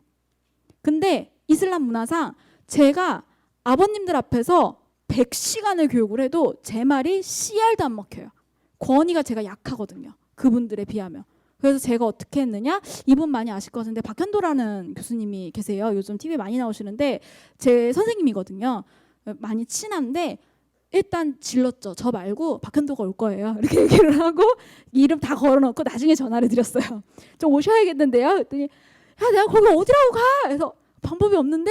그래가지고 결국은 박현도 교수님이 내려왔어요. 그것도 한 4-5차례 내려오셔가지고 아버지들 교육까지 싹 다 하고 그거를 1년 정도 교육을 했더니 완전히 안착을 하게 됩니다. 그래서 처음에는 어떤 학교에 들어간 거를 그 학교 부모님이, 그러니까 A 학교라고 할게요. A 학교의 학부모들이 다 반대를 했어요. 1년 뒤에 찾아갔어요. 그래서 괜찮아요 장학사님, 이제 적응이 잘 됐나요? 그랬더니 장학사님이 막 웃으시는 거예요. 시위가 또 일어났대요.